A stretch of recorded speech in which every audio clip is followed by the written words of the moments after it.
满嘴经文，一地白骨，大姚只有吃人的罪，装什么假慈悲？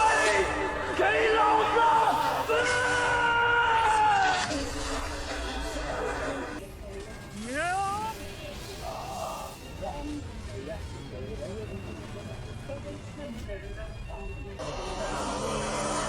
给我破！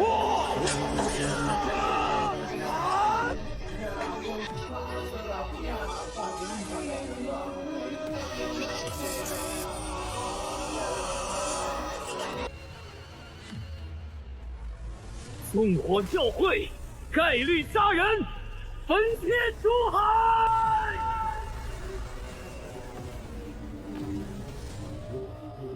我一卦，与尔等八字复合，天地无极，乾坤借法，万雷天引。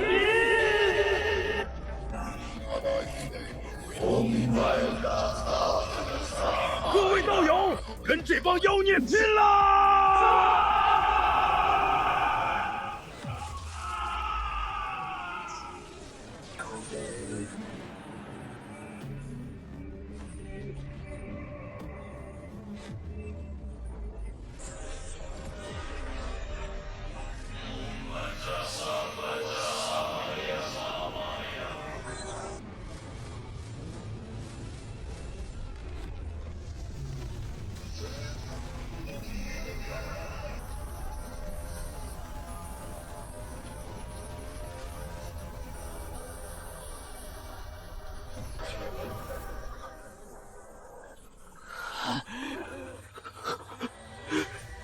怎么可能？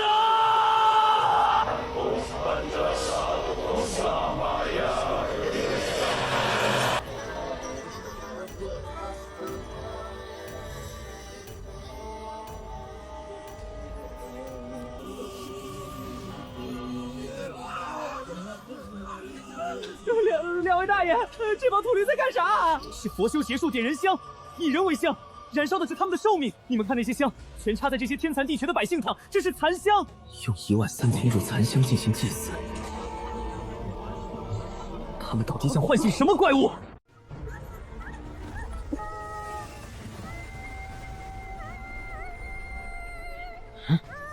老秃驴跑了，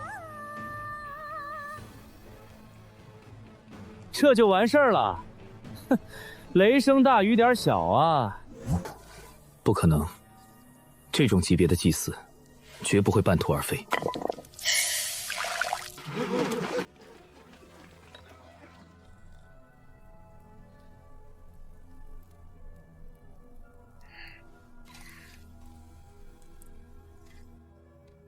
哥哥，你没饭，我分你一点吧。小姑娘，你们被抓来多久了20天了。古籍记载，人香祭祀需30日，留着水饭是为了吊住他们的命，防止祭品饿死，导致祭祀中断。真他娘的阴毒！到底怎么才能打断这破阵？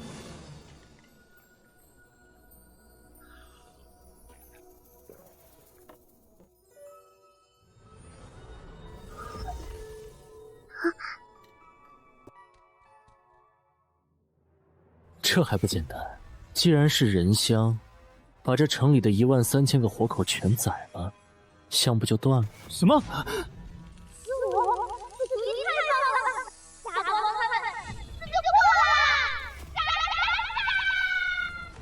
了！石宇，生命关键，你怎么能纵容他行此等邪魔外道之事？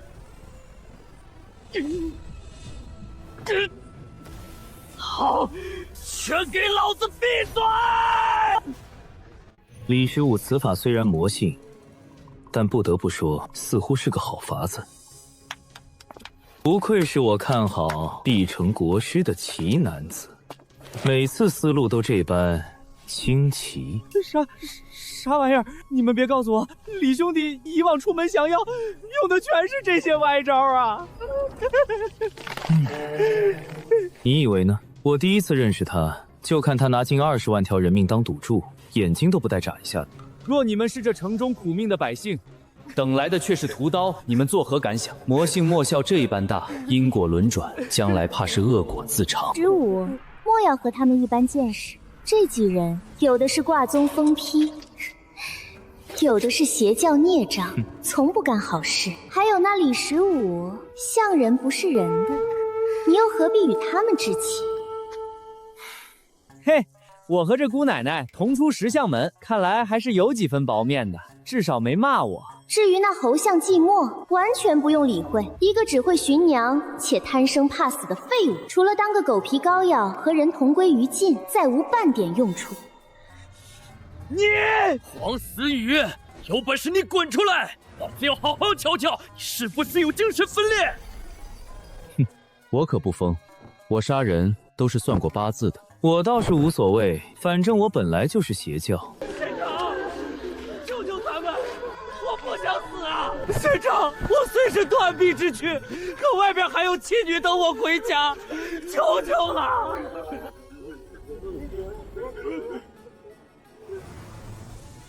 各位山关道友听着，唐城山关李15想出了一个绝妙计策，屠光全城百姓，毁了人香，祭祀不攻自破。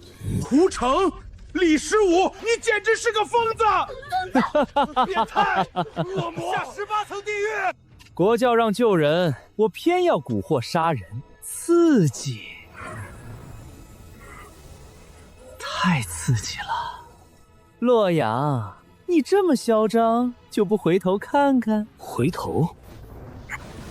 阿弥陀佛，小友，我等虽为祟，却也是修佛之人，本不愿杀生。这人香实乃无奈之举。祭祀之后，我等100位岁僧自愿以死谢罪。至于现在，缠灭印。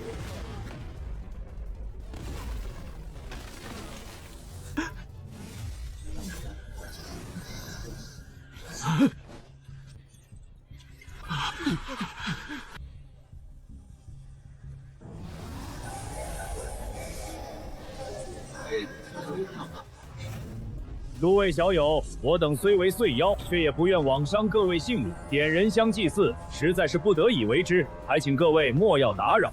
若是你等非要做那蠢事，我等岁僧除了佛法，也是会些拳脚的。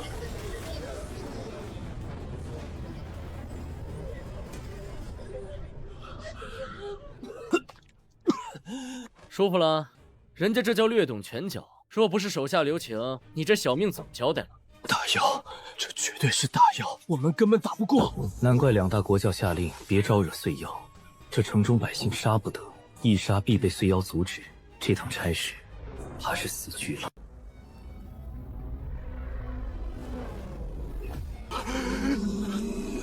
都是结界，根本找不到出口。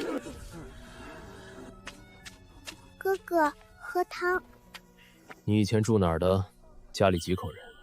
住一个镇子上的，在一家裁缝铺子当学徒。只是那裁缝师傅好坏，都给你，我不许你帮，更不许你可怜。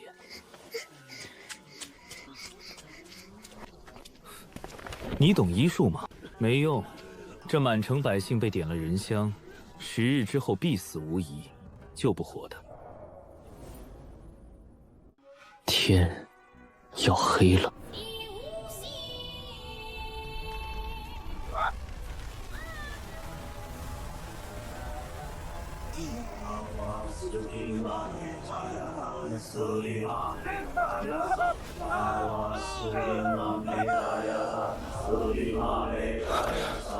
他们念的不是佛经，是祭词，准备拿人命召唤东西。这些岁僧究竟想唤醒什么怪物？管他呢，不行死了算了。娘，娘。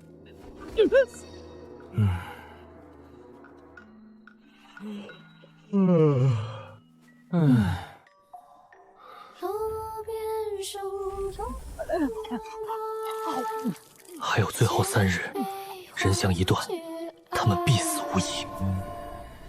这帮幼儿可得争气一点啊，别死得太快了。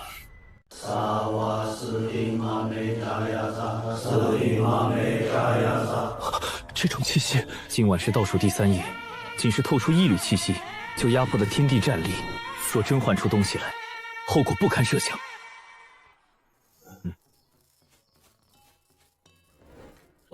这猴子怎么凉了？假死，认不到娘。侯相本源反噬太痛苦，他用符箓封印了心跳和血液流动，算是逃避现实。这2个奇葩，师傅，只剩最后3天了，咱们怎么办啊？别急，还没到最后一刻，一定能找到解决办法的。快想想办法，师傅，师傅，没时间了。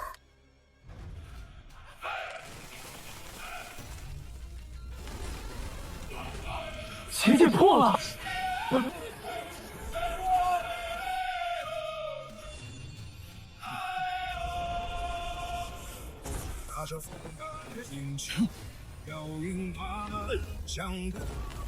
结界裂了，我们进来7日都出不去，今夜它竟然自行裂开了！不是自行裂开，是被里面唤醒的那东西泄露的气息硬生生撑爆的。各位道友，合力轰击裂痕最大处，赶在祭祀完成前劈开结界逃出去！动手！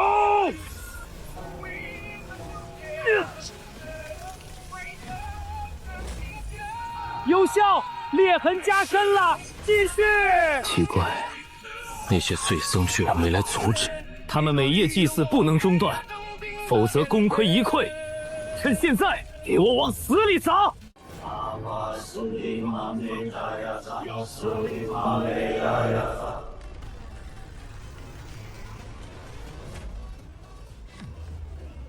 看来诸位是执意要断我等的修行了。大师可否直言，你们以人香祭祀，到底是想唤醒何物？我等虽是碎，但也看出来，如今大瑶这片天有些不太对，所以我等想借万柱人香祭祀，强行唤出一条轮回通道，看看如今大瑶百姓死后魂归何处。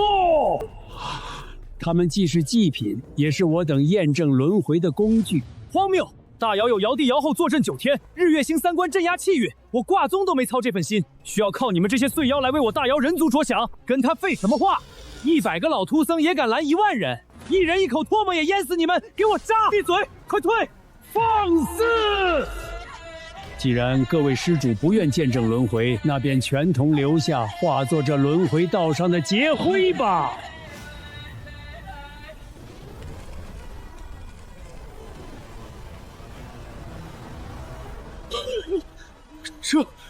这他妈到底是什么鬼东西？不，这绝不是轮回通道，这分明是吃人的无间地狱，狗屁的轮回！老子就算死，也绝不进你这破塔！由不得你们进塔作恶鬼吧！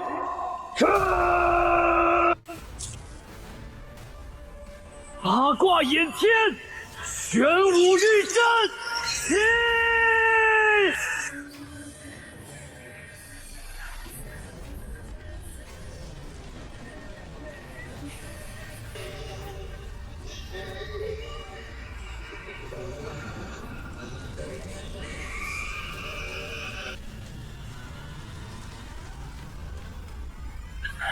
我操！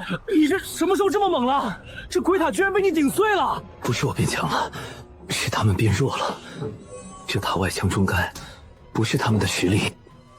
他们以人香祭祀，祭品除了城中百姓，还有他们自己，所以他们才变得弱了。老秃驴，趁你病要你命，小弟报仇的时候到了！你之前打我一掌，我如今还你一刀，不过分吧？寒灭印。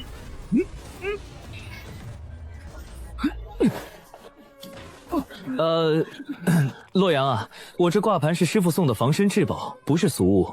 这碎僧虽然变弱了，但比起你们还是要强上太多的，以后莫要冲动了。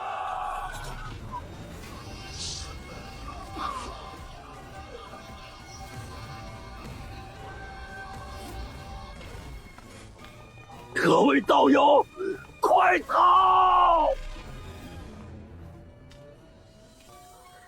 哥哥，你也是神仙吗？李某当然是仙，你那裁缝师傅为啥不要你？他怕我学会了，将来开铺子抢他生意。我家就剩婆婆一人，东拼西凑好久才凑够5两银子的拜师费。裁缝师傅说了，银子他想要，但技艺他不想教。若你出去了，想不想将那裁缝师傅弄死？本仙人在这方面可老有心得了。仙人，您杀了很多师傅吗？暂时只弄死1个，不过在这方面我有千般计策，万条诡计。你若想复仇，我教你一招，保准让他生不如死。第一步，装得人畜无害，千万别暴露杀心。道友，他那么小，你为何教他杀人？你让他杀了师傅，如何在这世上立足？那你这伪君子说说如何解决？我会送他归家。那恶毒师傅，我自会略施惩戒，但让一个小姑娘沾染血腥，有违天和。要不要我教你？要。道友你简直无药可救。15，你何必跟他一般见识？他本就一身肮脏泥泞，从血里淌过来的。现在不说李某人衣不染尘了。黄时雨，你这精神分裂到底安的什么心？李15，我一人分饰2角儿，又把你哄过去了吧？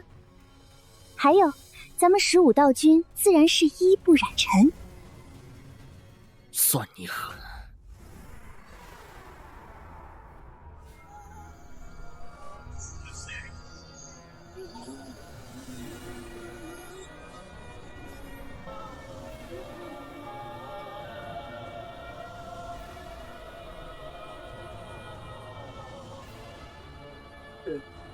白日时，我们近半数道友被这些碎僧打得胸骨断裂。今晚咱们还要继续打穿结界裂痕吗？必须砸！他们要唤出轮回通道，古籍记载，轮回乃大凶之物，这通道绝不能开。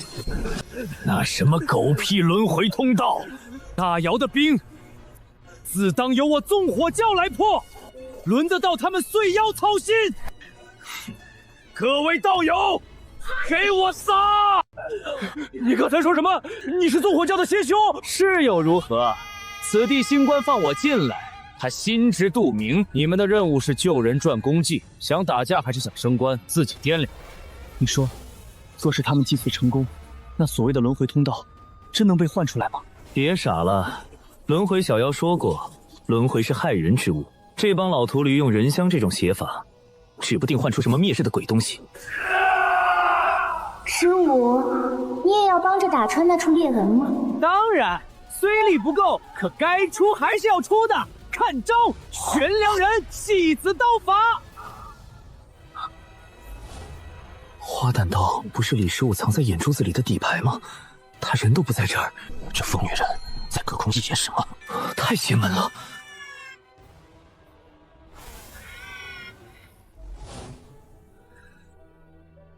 洛阳，只剩今晚最后一夜了。若还打不穿，只能按李15说的，在祭祀成功前屠尽城中百姓。各位施主，为何执迷不悟？大妖灵气断绝，碎妖横行，难道你们就不想知道这贼老天究竟发生了何事？废话真多，死！停！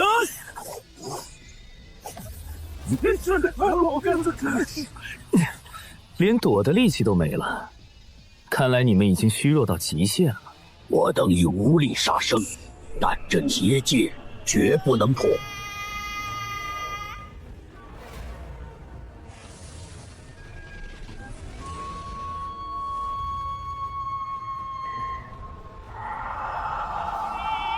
只剩今夜，大妖的真相就要出来了。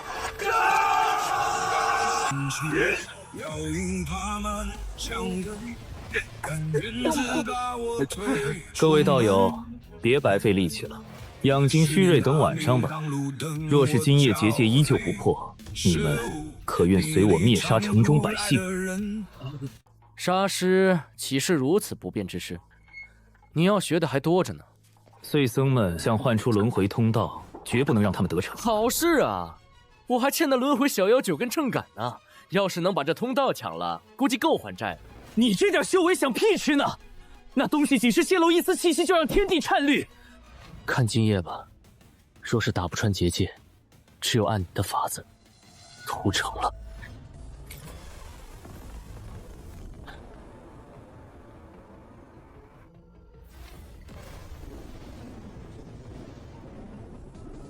要来了！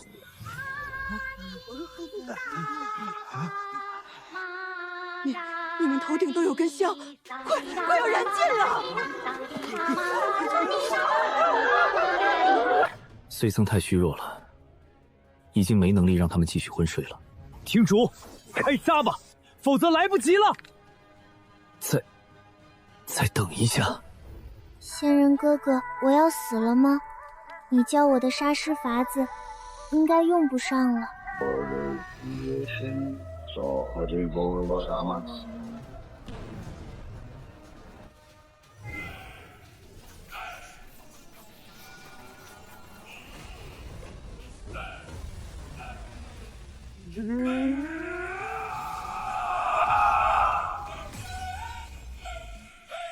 成了，我们成了！各位道友，快入城，带百姓走，抢供祭典啊！百位岁僧意图唤醒轮回，每夜祭祀都会变弱，那他们为何不在10天前最强的时候把所有山官打残废？难道真如他们所说，自己是佛修，不愿往生无辜？罢了，就信这一次吧。毕竟这娃也有个杀千刀的师傅，我倒要看看，真把人救出去了，大瑶这破天到底会变成什么样？岁僧没戏了。若是再多给他们半炷香时间，那轮回通道就给他们成功换出来了。我在想，若是真被他们换出轮回通道，或许……厅主，我可记得你是个千死一生之人，这么关心轮回，莫非已是在考虑投胎之事？只是可惜，你业力重5000斤，注定得去那地狱道了。你百死一生，业力800斤，同样得去畜生道，受那被剥皮食肉之苦。咱们彼此，为纵火教大业，为大瑶之破冰，我百死而不悔。那死，他命最好。各位道友，那边一人带一位百姓出去吧，时间要紧啊！放手！这老头是我先看到的，我的攻击点。我出了大力破结界，这人归我。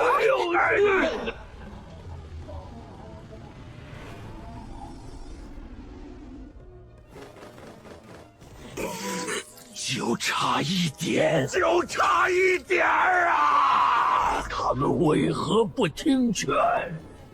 我等甚至愿意付出自己之命，换出轮回通道，此乃双赢的局面呀！我等能追溯自身来历，他们也能知道如今大瑶面临怎样局面，知道为何沦落到修恶气不修灵气的下场。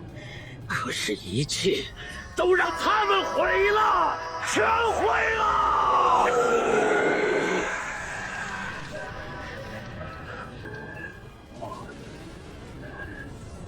我等虽修佛，亦有金刚之怒。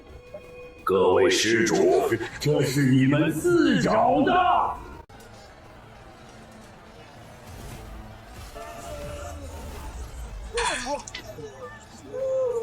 这又是咋了？应该是见谋划落空，功亏一篑，所以走火入魔，想杀了那些山官平息怒火。只是以他们如今的状态，哪怕入魔也强不到哪儿去，更杀不了多少人。哼，岁僧修佛还会入魔，有点意思。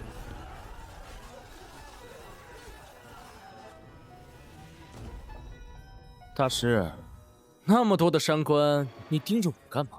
贫僧随便找了一人，可在场万数修士能找到施主头上，这岂不是说明我俩之间有一番缘法？你们弄这人香祭祀，10日前就可以将所有伤官打得半身不遂，确保无一纰漏。可结果呢？谋划落空，自身由佛入魔。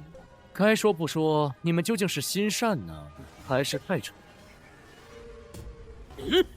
又或是另怀鬼胎？之前是真不想枉伤各位施主，可现在看来，是贫僧们错了。小姑娘，躲我身后！妖僧，吃我一记细刀，斩因果红绳，悬梁人之法，去！不好，这碎僧入魔之后，浑身似没有破绽，根本破不开他肉身。石宇，你速速将那小姑娘带远一点，我手中花弹刀太利，怕刀去伤着你们。小友，你这是何法？光靠嘴吗？大师，别管这些，事已至此，你们没戏了，安心去死就是，何必再给自己惹上孽债？大师，砍刀！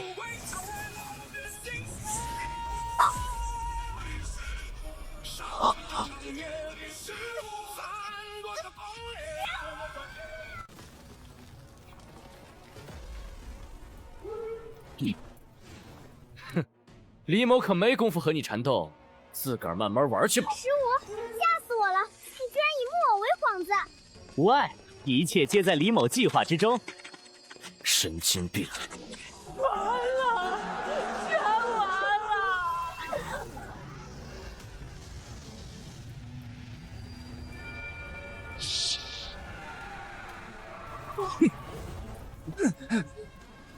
谢过道友，仙人救命！救我俩吧！罢了，你管好自己吧。这两凡人我帮着带出去，功绩点依旧算你的。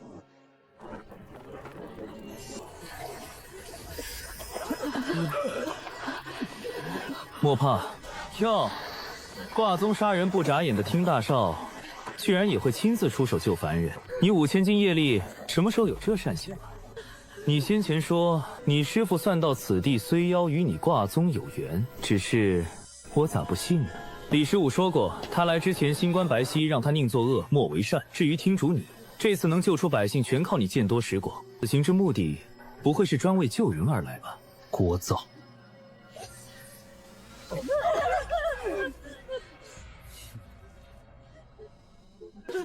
活下来了，我们真的活下来了，不用当人香了。多谢仙长救命之恩，多谢仙长，您就是活菩萨呀！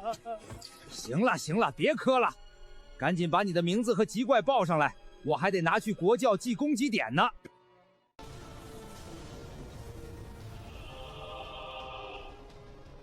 我给你的毒药，记好药性，千万别弄混了。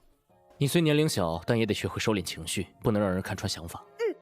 还有，得学会笑，记住了，会笑的狗咬起人来才最不会被防备，也最容易得手。这些可是李某人亲身实地一点点琢磨出来的，好好学着吧。小姑娘，听哥哥句劝，你跟着此人只会步入歧途，越陷越深。是啊，15说的挺有道理，他不会害你的。快看，那是什么东西？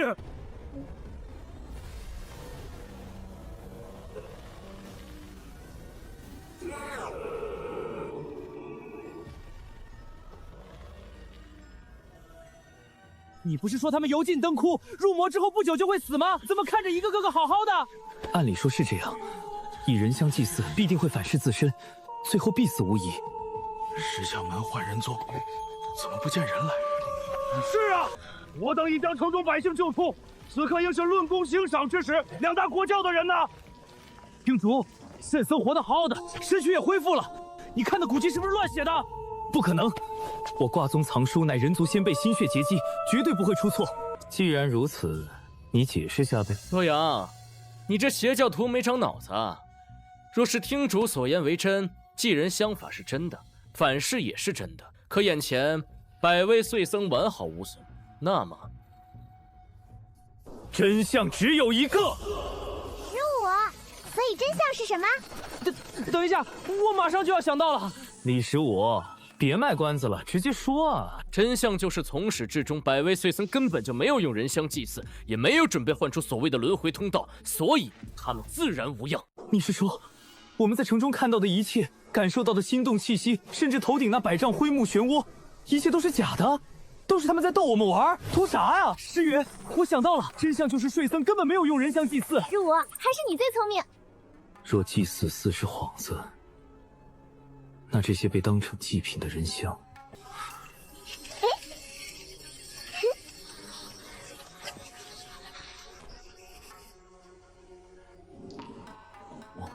还好，他们真的是大姚百姓，不是碎妖变化的。所以这一切到底是怎么回事？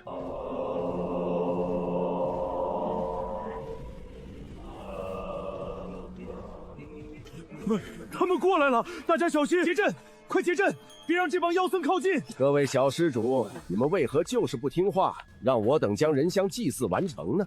唉，这一柱人香可是贫僧们辗转各地，费了好大番功夫才抓回来的，就这么被你们救出去了，可惜，真是可惜！老东西，你们故弄玄虚，演了这么大一出戏，究竟是为了什么？小施主莫急，先听贫僧讲一个道理，那便是莫轻易行善，莫轻易助人。怎么说？如一个人，他今日本该丢失1两金子，可是你提醒了他，他没丢。世间是公平的，在我看来，这便是拿自己的气运去助长他人的气运。本该他丢的金子没丢成，所以你自己就得倒霉。日行一善，财路自断。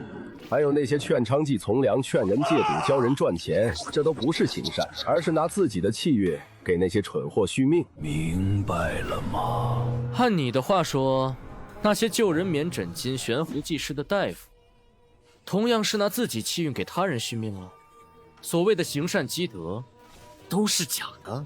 行善积德自然是真，日行一善，财路自断，同样是真。只是在贫僧眼里，他们都一样。哦，妙妙啊，妙妙妙，妙妙啊！各位小施主，那些人香本该在今夜死的，可是你们非要救下他们，所以按贫僧这儿的规矩，他们活了，你们就必须得死。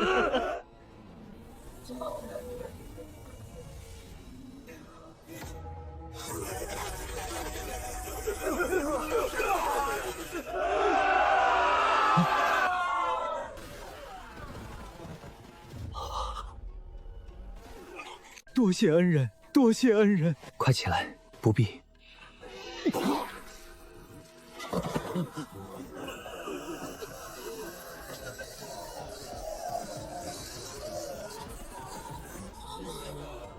果凡事，原来如此。百姓君莫行善，原来是这个意思。罢了，下次再也不起善心了。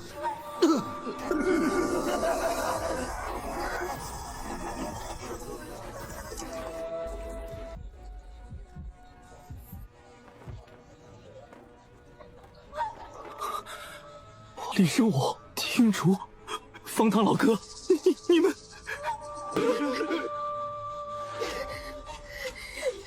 仙人哥哥，碎僧，你把他们怎么了？没怎么，就是让他们心脏破裂罢了。你们弄这一切，甚至弄出人香祭祀来哄骗我等，难道就是为了杀人？你们如此苦心积虑，到底是为了什么？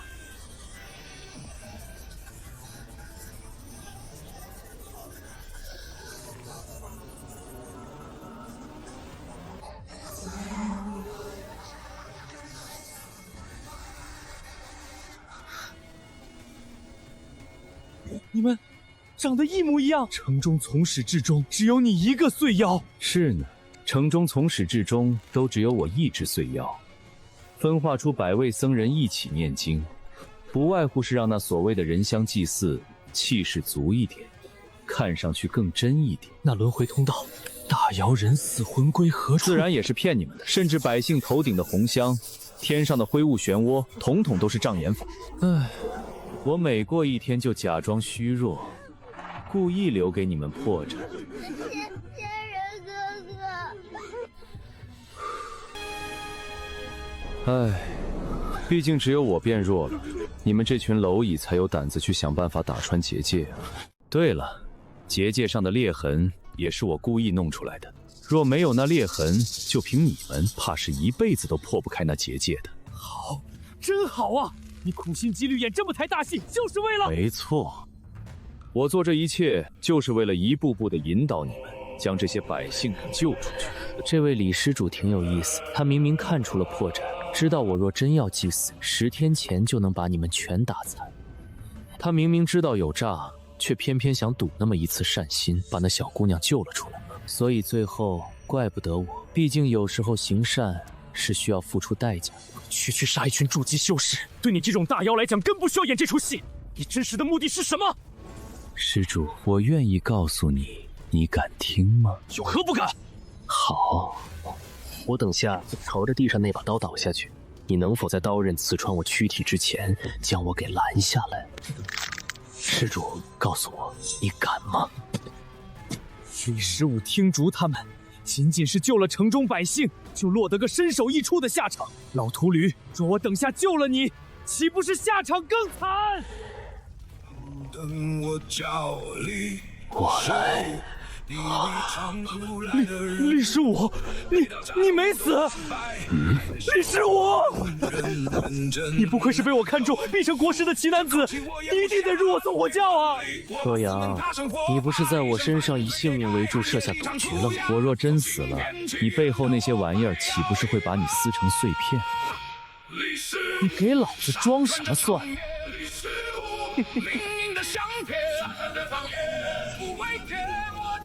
这李施主心脏破裂而不死，莫非你也是碎妖不成？还是说被什么大碎附体了？关你何事？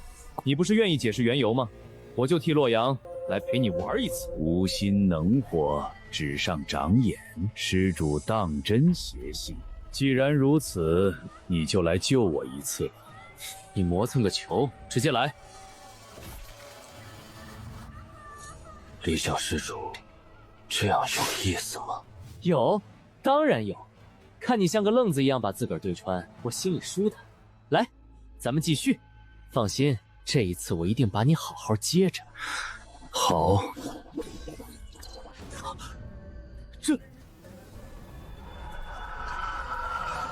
你这么高，真不怕他翻脸弄死你？这不怪我，毕竟我的心脏已经破裂了，自然也就没脑子，反应迟钝了那么一点儿。怎么了，老秃驴？咱们继续，这次一定接好你。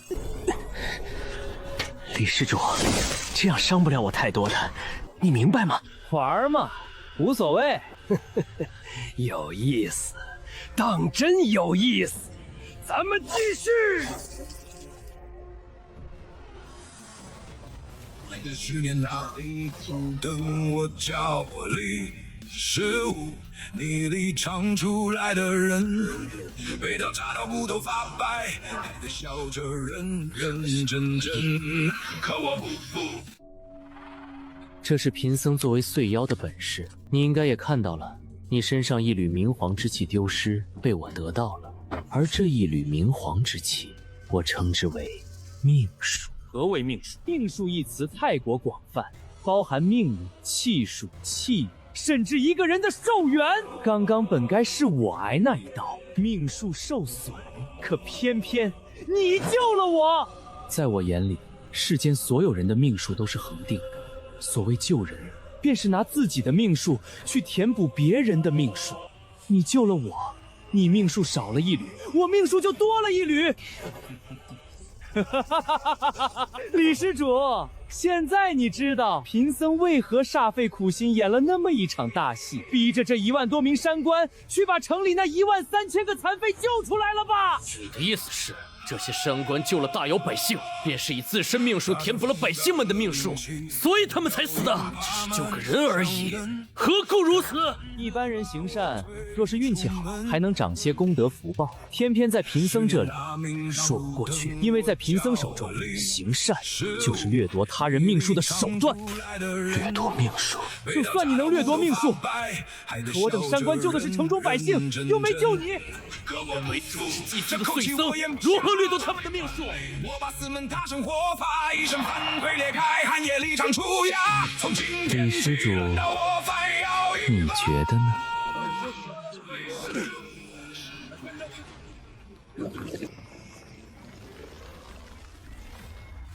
哥哥，快教我试诗啊！我会好好学的。不可能，这不可能，不可能！听主前后查探多次，城中百姓皆是真人，根本不是祟。没错，他们确实是大姚百姓，也是贫僧辗转各地弄来的天残地缺。至于为何弄残废，不外乎是想激发你们心中那点同情心，好让你们把他们救出去。那他们为何变成了你的脸？因为贫僧将他们占命。何谓占命？所谓占命，就是对方的一切，包括因果、未来，全部被我占据。通俗点讲，我真正意义上成为了他，不是附身，不是假冒。城中所有百姓全部被我占了命，我就是他们，他们就是我。你们救了他们，就是救了我。所以，你们的命数自当被我掠夺。白皙说这世间邪门，说宁做恶莫行善。原来如此，原来如此。岁妖，你别得意太早，我等可是2大国教派来的。你得逞了还不逃命，就不怕国教高手黄雀在后？李施主，我留在这里的可从来不是本体啊。可据我所知，国师从未出手，3关从不理碎货。李施主，贫僧之所以给你讲这么多，是因为觉得我俩之间真的有一番缘法，换做别人才不会如此浪费唇舌。原来在有些生灵眼中，行善只是一种掠夺他人命数的手段啊！这世道。国教的，国教的，不是国教下令让我们来救人的吗？说好的攻击点呢？为什么会这样？听主死了，挂宗大少千死一生之人就这么死了。方唐老哥实打实10金福报的好人也折在这儿了。这世道，好人命不长哦。他们的命数真被夺了。听主的尸骸上没有明皇之气溢散出来，难道他没死？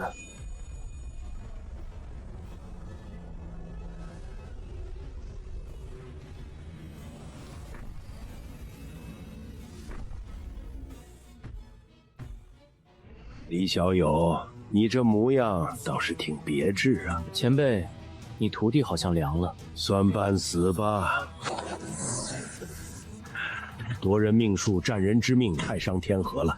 只是世道如此，谁恶谁善，谁好谁坏，似也没必要分得那么清楚。前辈，那碎妖就这么让他溜了？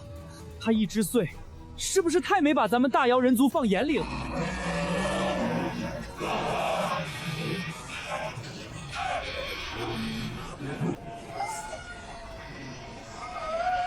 大姚山关见过国师大人。国师万安！完了，这下玩脱了，我叫3长老再也不管用啊！邪教小崽子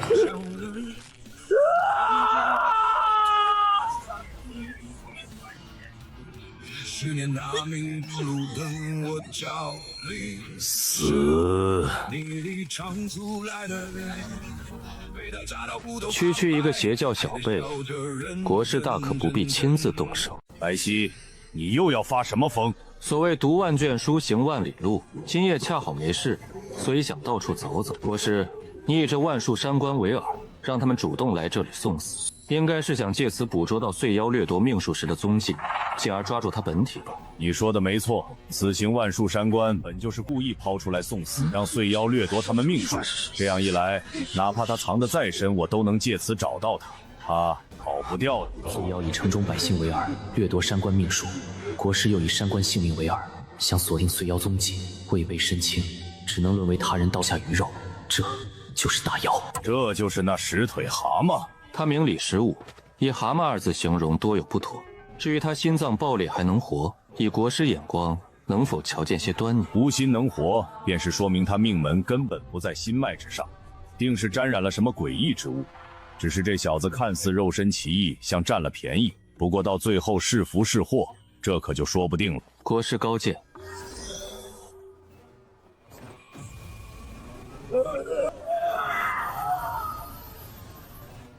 碎妖，谁说本国师不会亲自出手的？你既然敢掠夺命数，就等着被收吧。白星关安好，道长仙寿。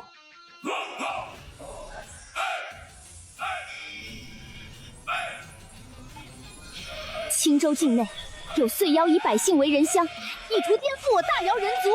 此般境地，两大国师无策，日月星三关无能。恰是危急存亡之时，15道君挺身而出，识破碎妖，实则夺人命数之诡计，智计百出，以巧计使醉妖自捅3刀，大扬我人族之威。最后，不惜以心脏爆裂之代价，以身为饵，挟国师寻得碎妖真身踪迹。是了。只见15道君手舞残躯归，拂衣不染尘，太帅了！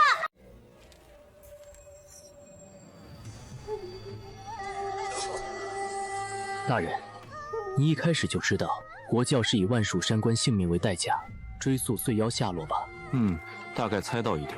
国教也算煞费苦心了，在每处新官府抽调5人，这样大家都死人，且死的也不多，就挺公平。你这一趟算是见识到世间有多险恶吧？这家伙才是这一趟的大赢家吧？稀里糊涂的睡一觉，一切就都结束了。我操！大人，我娘他们呢？你不会把他们……大人，您从前修行时遇见过那种能夺人命数且能占命的修士吗？遇到过，还不少。那结果呢？说来惭愧，自然是被他们占了命。大人，你也被占过命，那您现在是人是鬼？他们占的都是我那些镜像分身的命，关我这个本体什么事？有道理。15，出门在外万般小心，不可随便行那善事。占命之术的可怕在于，他是真正成为那个人，因果、命运、大道都承认他的身份。如果他不自己戳破，旁人根本察觉不了。大人，这种手段也是修出来的？自然。大人，那黄时雨究竟在搞什么名堂？一个女生，还有一个模仿我腔调的男生，简直是莫名其妙。对于石像门来历，我真记不太清。至于那黄时雨，你小心便是。若他真对你有啥想法，该跪就跪，该服软就服软，懂了吧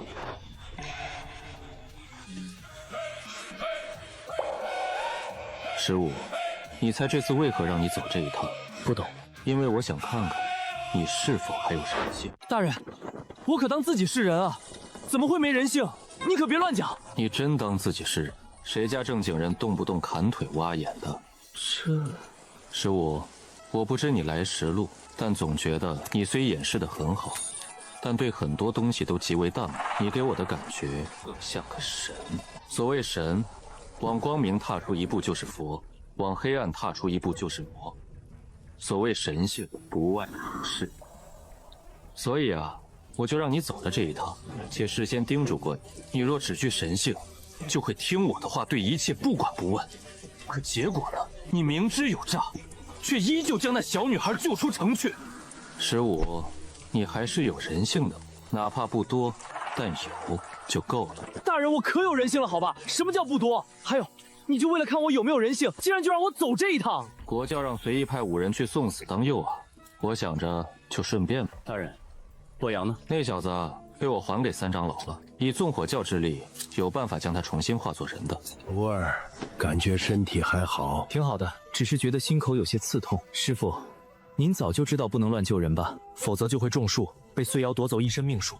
知道。您知道还特意让我去救人？听嘱徒儿，为师察觉到你对自身所行之事感到迷茫，不复从前坚定，所以才借这次机会，让你走这一趟，见见这世间险恶。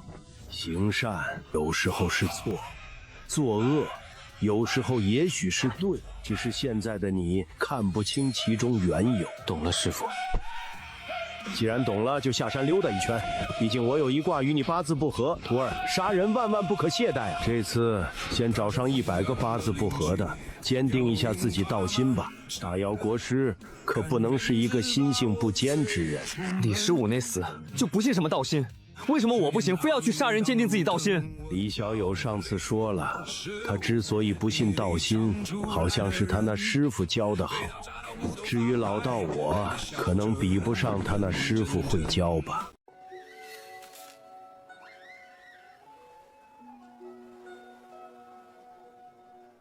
爷，进来玩会儿呗。呸！真他娘的难评。哎呦，3位干娘，您看这盒水粉的颜色，多配您这白嫩的肌肤啊！娘，您慢点走，当心。哎呦，你这干儿子嘴可真甜。那必须的，以后儿子天天给3位干娘端茶倒水。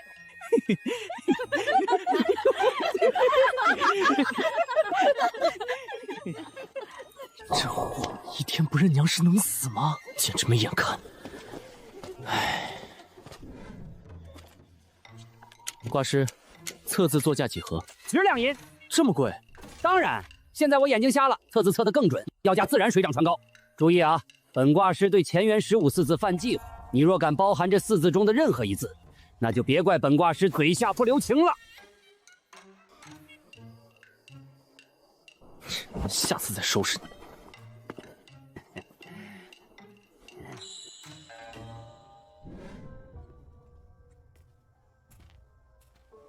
嫂夫人，你是李山官，我父方唐啊！方兄遭劫了。知道了，谢谢李山官，将我夫君尸骸收回。你们2个过来。爷，您有什么吩咐？去，把那口棺材给我稳稳当当抬到他家里去。路上要是让棺材磕了碰了，老子打断你们的腿！哎呦，爷您放心，保证稳当。多谢李山官大恩。拾金福报，拾金福报，希望真有福报吧。无心不死，心脏爆裂也能长回来，证明我的命门根本不在心脉之上，而是种线。莫非我如今的命门是根，也就是我这10条腿？若是将这10条腿同时斩断，会不会根断而亡？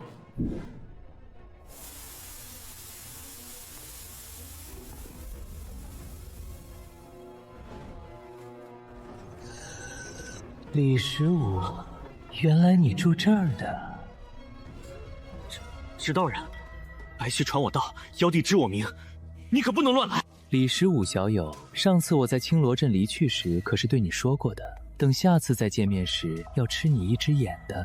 现在我来了，你的眼准备好了吗？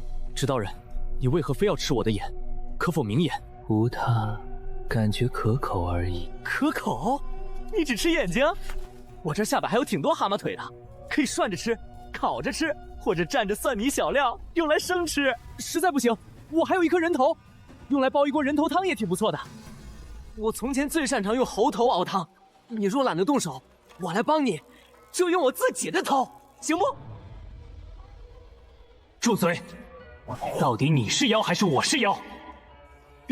别一直盯我成不？咱可不是纸人。在青罗镇时，你曾提及种仙观3字，详细说说。你想知道我这手断肢重生的绝活？行，告诉你也无妨。那地方啊叫种仙观，只要剥下肉骨凡胎，种在土里。你是说有一股诡异之力时刻供给你养分，能让你断肢重生？也就是说，我吃你一颗眼球，你还会继续长出来？世间还有这等好事？你之前被2大国教抓捕，是星官白皙搅局才让你逃了出去。我与白皙可说得上话，你若动了我，置星官大人的恩情于何地？帮我的是白皙的镜像分身，你若不信，你现在去问他，他也绝对会说镜像所做之事与他这个本体何关，所以我根本不欠他什么。难不成，如今星公府那位白皙，才是真正的本体？你信就好，反正我不信。你在此等我一下，我去星公府问个明白。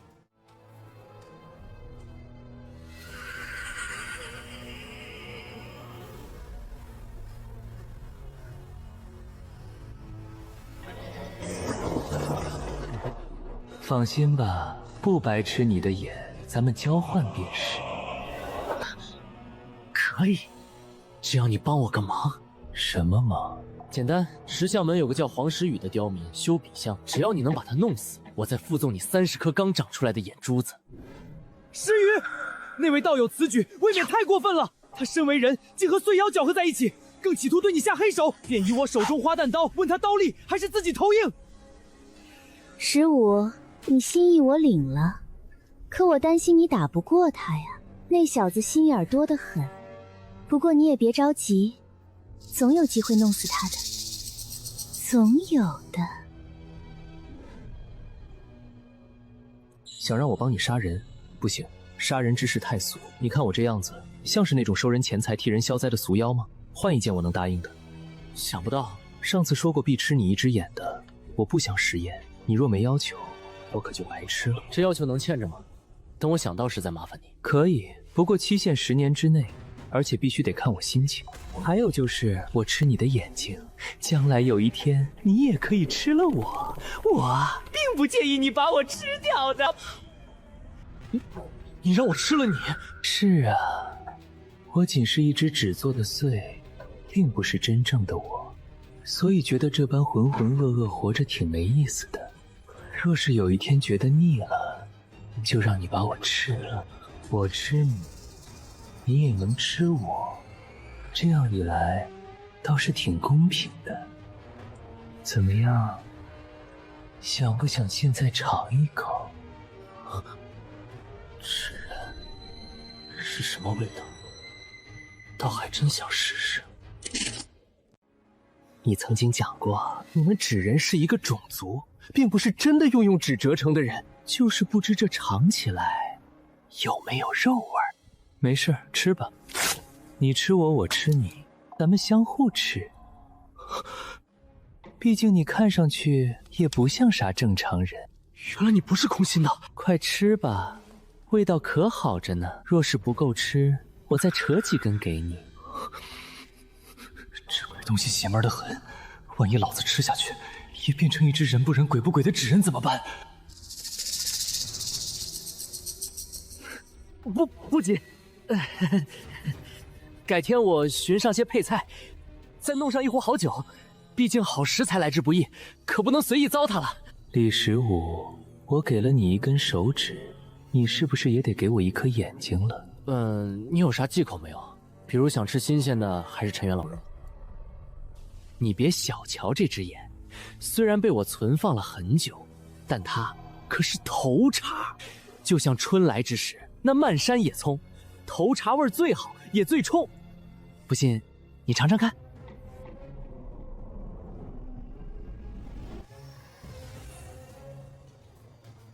血腥味太重，下不去嘴。那你非要这颗眼干嘛？你这是何意？就先这么着吧，等哪天胃口好了，再吃下不迟。我那根中指，你快点吃了吧，没腥味的。走，出来，给你看个好玩的。看什么？看。有一座看不见的山，十年春这一群看不见的线，一个凡人上了山也要做神仙，要用春秋书法考试，现在在不人间。人过桑田，尘铺陈沧海，几人生出一人白，看过了朝夕归见恩怨，你想干什么？开工。世人几回哭，几回笑，自命不走饭中不肯弯腰。三千家飞天电视别乱来啊！要做三千家飞天电视。我仅是一只穗，是一只穗。但我记得，我纸人一族当初就只有我一人活下来了，而这一切都是因你人族。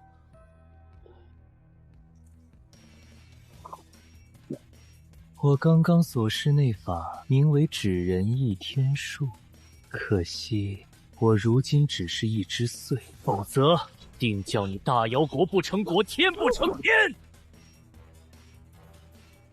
李15，下一次见你时，我可就要吃新鲜的眼珠了。你这放久了的僵尸肉，口感真的太差。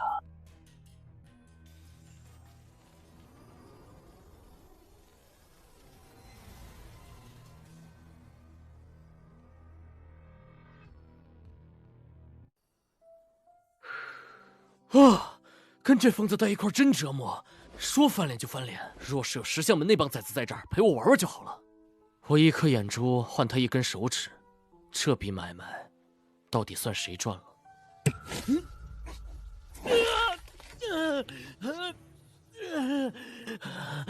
难道？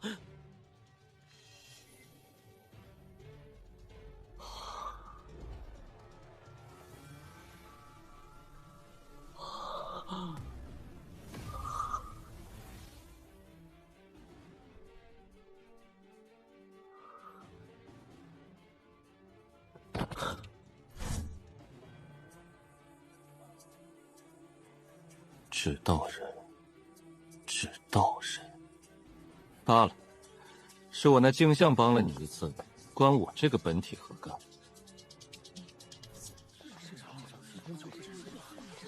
哎呦，真是山官大人啊！他老人家可好久没露面了吧？爹，山官大人怎么有这么多条腿啊？闺女，别瞎说，这多出来的不是腿，而是山官大人对我等百姓的关爱、仁慈和善待。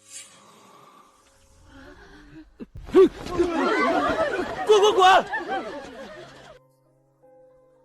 完了，完了！这下估摸着真得身下十腿，指上十眼了。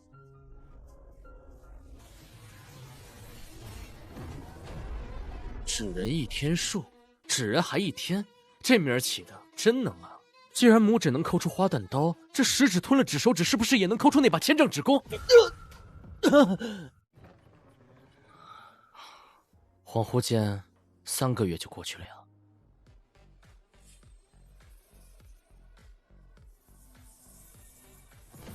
筑基中期了，花旦刀、悬梁人、指人一天术。这指人一天术，我能感知到食指眼珠子中似有一把指弓存在，只是对如何施展、如何修炼，完全是一窍不通。罢了，慢慢来吧。李爷，好久不见哎！你来干甚？本山官最近道行可是涨了，信不信收了你？李爷，这是另100金。您当初剥脸时，奴家与您立了据，欠下200金，说是1年内还的。现在咱俩账清了。当初你花光金子给白皙点花魁之后找他没？找了。2月前，奴家见星官大人手持折扇漫步城中，就壮起胆子凑了上去。结果他老人家说是什么镜像干的，与他不相干。不错，这很白皙。那句奴家给白皙招过妓，你以后少说。呸，是根本不能说了。为啥？我怕某天啊，换了个杀性重的白皙，一巴掌给你拍死了，我不好给你解释。总之信我没错。李爷，您是不知道，城东谁家相公金屋藏娇，谁家老爷去逛风月堂被原配逮住，奴家在一旁趁机拱火，那场面绝了。你呀，白皙说的或许真没错，这无脸妖都比我看着像个人，同样也比我有人性多了。各地山官速来！大半年了，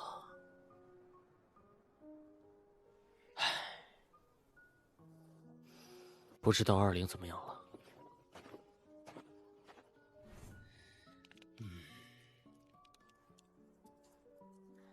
你这厮倒是风雪无阻啊！那是，人生在世，无非一个勤字。爷，您来了。别废话，找你测字。道爷，别了吧，给您讲实话，咱就是一个半桶水响叮当，没啥真本事的。你有多少本事，就用多少本事来算。放心就是，你爹虽被我那杀千刀师傅挖了眼，最后郁郁而终，可我向来心善。2这个字看似简单，却是对应天地阴阳、动静生死。偏偏灵这个字，暗喻归零，一切终归消散。道爷，这两字可是人名？是，此人是自幼与我一起长大的师弟，你直言便是。在我看来，道爷这位师弟命含天地阴阳，通俗来讲，就是得到了大造化。大造化，只是虽得了造化，却是织就一场空，好似那镜花水月罢了，一切终归于无形。道爷，册字讲究很多的。您于寒冬凛冽之日写下20两字，便是冥冥之中意味着您那位师弟可能已经置于严寒之中。所谓的什么造化，不过一场空罢了。道爷，我就是个半桶水，每日糊弄些傻子，就混口饭吃。道爷，我这儿还有一套好话，您要听吗？这是挂金，此外，待我替你叠上3炷香。道爷，太多了，这不敢要啊。不是，你拿着就好。毕竟等哪天寻到20，见不是你说的这么回事，我可是要回来挖你眼的。道爷，我知您是能修行的仙也，且我也听过大瑶有一山头，名为卦山，里面都是些能测会算，堪称神仙般人物。您为何不找他们？所谓神仙千算万算，不如凡人无心之言。找那卦宗算命，万一整出个八字不合，难搞哦。小友，你还没死呢。当初卖你那匹无指马，可还好用？前辈，安好。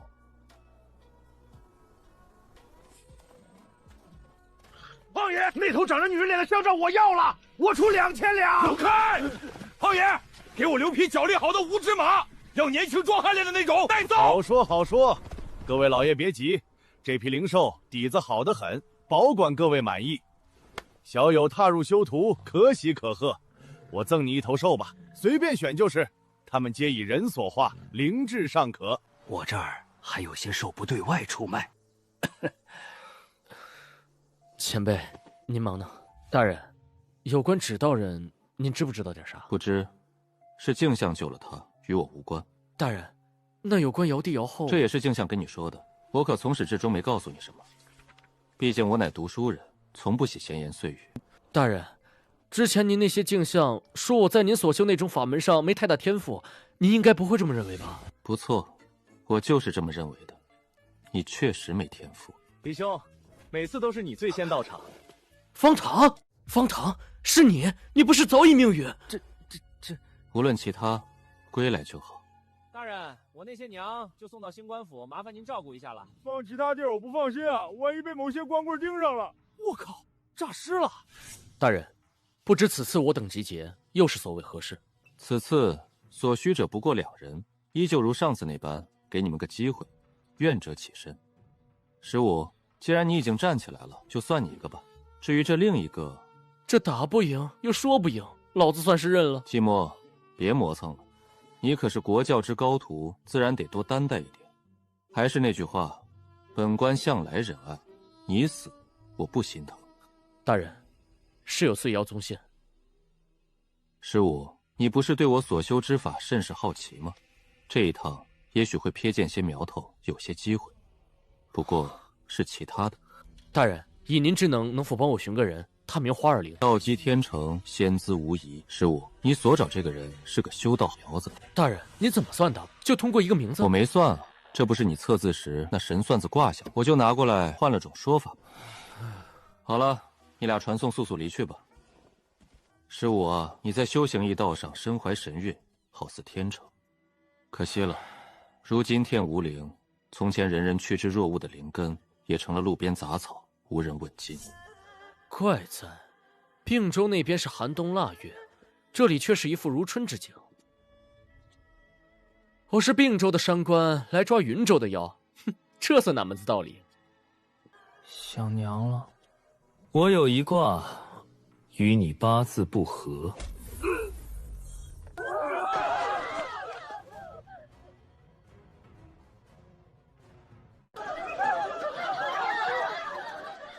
90个了，还差10个。听主，又是你！未来的国师大人，您究竟是如何算卦的？教教我呗。还有，你是属耗子的，我到哪儿，你循着味儿就跟到哪儿。如此热闹，怎可少了我？李15，这一次我可是和听竹一起的，你就和寂寞一起，咱们各自22组队。啥意思？石宇，这恶人也在此。我如今学得纸人倚天术，定能诛杀此僚。15，你可别意气用事，咱们再修行个几年，很快的，真很快的。毕竟15道君一定天下无双。纸人倚天术，李15，你哪里学的这些奇奇怪怪玩意儿？你赶紧入我教，习得我教之法，才是上上之选啊！纵火教若能杀了黄石宇，入教也不是不行。他笔下那个15道君，可能已经真的火了。衣不染尘的他，还是满身血污的我，呵呵，越来越有意思了。只是可惜呀，乾元子那老东西死了。否则，真想把他留给那老东西当徒儿，老子倒要好好瞧瞧他还怎么维持那副衣不染尘的模样。这贼首杀了就不管了？与我八字不合，自然该杀，难不成还得给他立碑作传不成？哟，这些个爷，咋一个个的比我这个邪教徒还邪？说说吧，这一次抓什么妖？这次出现的妖和轮回妖类似。隔个10年就露个面，好像害了人就走。咱们就在这绮罗城慢慢等吧，估计要不了几天啊，此妖就会露出狐狸尾巴了。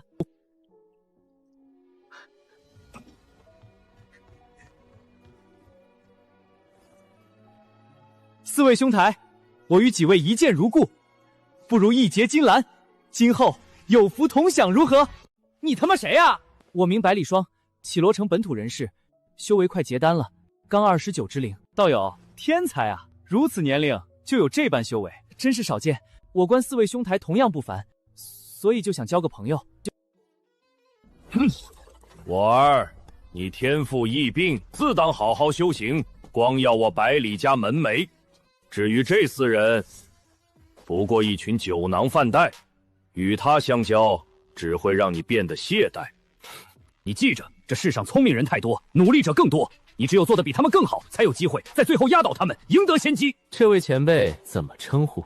我百里一家在绮罗城传承已久，虽不复从前那般光景，但也不是你等几个臭鱼烂虾能攀上关系的。我等臭鱼烂虾，有意思，当真有意思。这货挂宗大少，挂宗知道不？号称大尧第3国教，一指头就能给你什么百里家戳的稀巴糊烂。哼，他。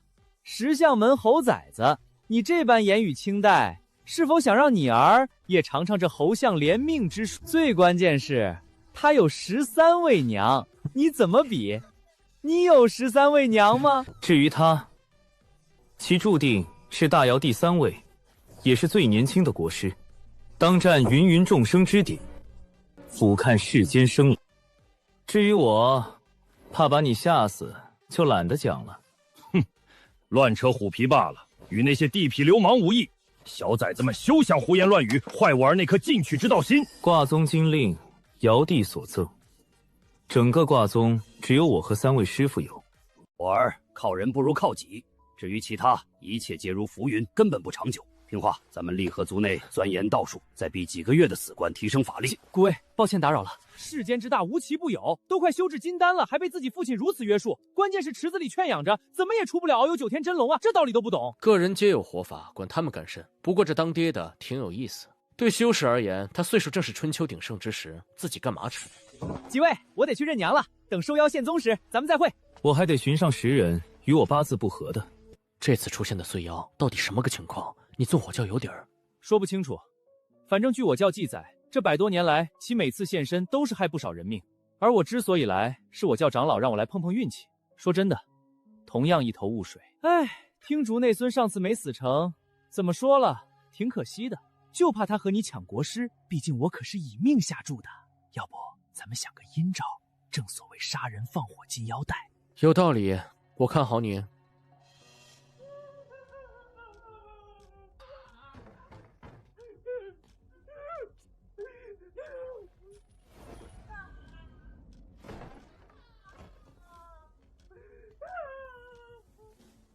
徒儿，你仁慈了，一时是罪，可到最后不一定是罪。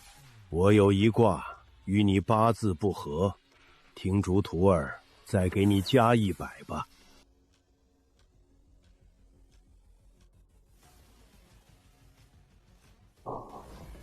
乾元子，既然师傅要我加炼，那就拿你的生辰八字再咒上100遍吧。王诗雨，你直接现身就好，咱们把话敞开了来说，何必一直装神弄鬼？没炸出来，看来是不在。不过那疯女人肯定在暗处盯着我。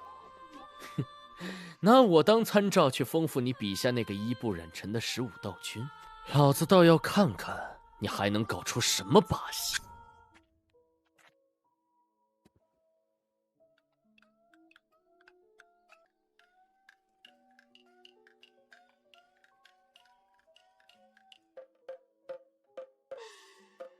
老翁，我这进城以来，见不少人耍这木偶娃娃，有什么讲究不成？公子，听您口气，应该不是绮罗城本地人是吧？在我们这儿多唱着木偶戏，又称悬丝傀儡戏，也叫牵丝戏。木偶戏啊，是一代代手艺人传下来的，最早用于敬天祭祖、驱邪避鬼。有句老话叫“见傀儡者万事胜意，傀儡出万事急”。您看，这用来操控木偶的红线，我们称之为悬丝，最少得用上13根悬丝，才够吃透一只木偶的筋骨。好，给本山官来一段。好嘞，公子您瞧好喽。李兄弟，给你介绍个人。李兄弟，这是我刚认的，你叫伯母就是。至于这认亲的喜头嘛，你懂的。自己做的孽，老子忍着。哎呦，这小伙子真懂事儿。哟，14位娘了。季墨，你小子平时在家里叫得过来吗？骆兄弟，见者有份儿，我的喜头呢？滚！你准备多久入我纵火教？你当真知道你们纵火教准备干什么？啊，这破冰！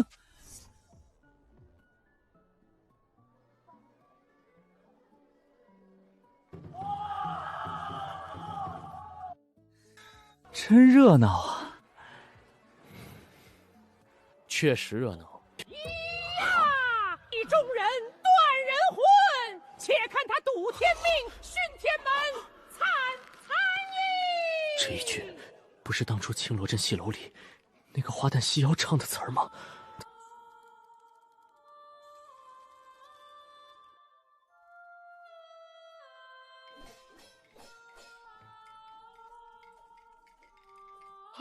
好手艺！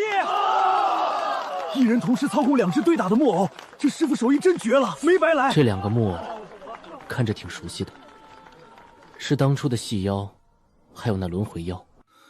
不错，确实是他们俩。这事儿感觉挺不对劲儿的。这位师傅，你这木偶哪儿来的？还有你刚刚那声唱词儿，有什么说法没有？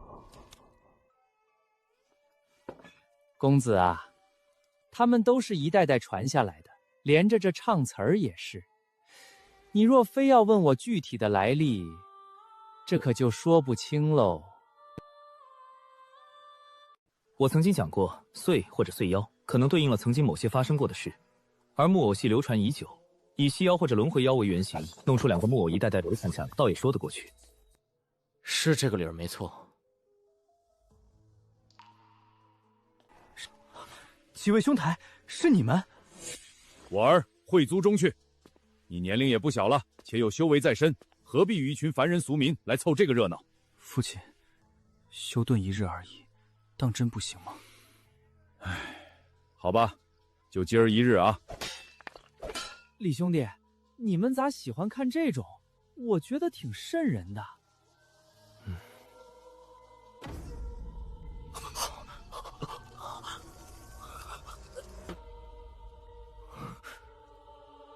台下，等等。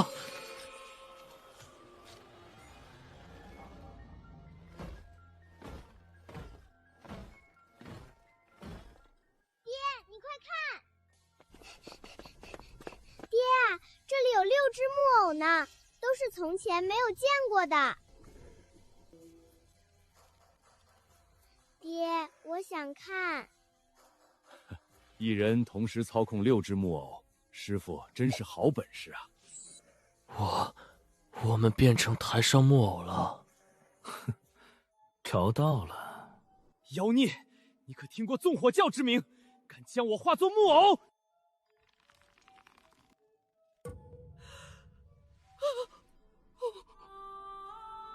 父亲，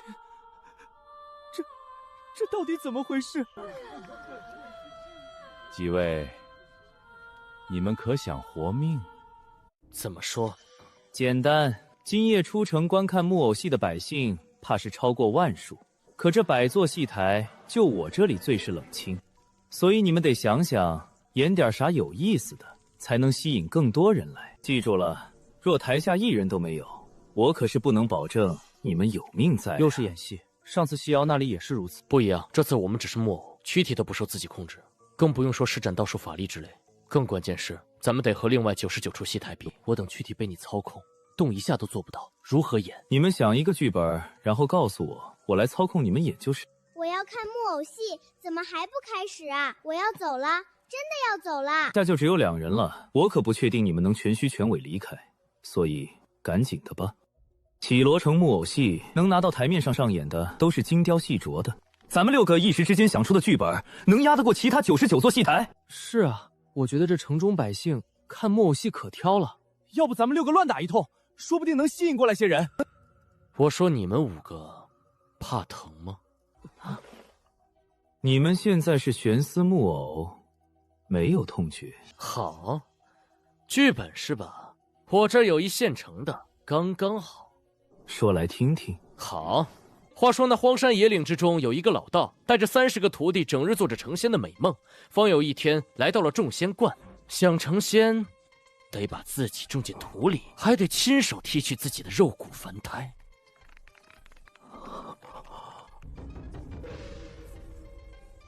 师傅，这世上有没有更易懂且行得通的修仙法，让徒儿开开眼？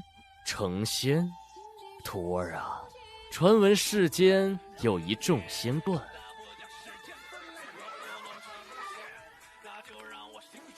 徒儿，今夜地处荒野，只能用你的血来为关老爷了。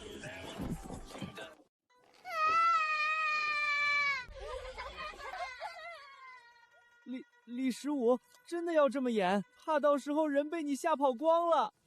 演，徒儿，这凡胎肉骨太重，仙门难入，为师这就替你褪去这身死皮，种下仙根。师傅，好痛，徒儿好痛啊！走，妖儿乖，别看这破戏，不然晚上得做噩梦。李15，真不能这么演，人走光了。必须这么演，听我的，咱们演不来那些情情爱爱，只能另辟蹊径。这位师傅，听说你台上这戏将小儿吓哭，甚至给大人都看吐了，真的？我们可不信，你重新演一次。是啊，重新演。师傅，这世上有没有更易懂且行得通的修仙法，让徒儿开开眼？成仙，徒儿啊，传闻世间有一众仙观。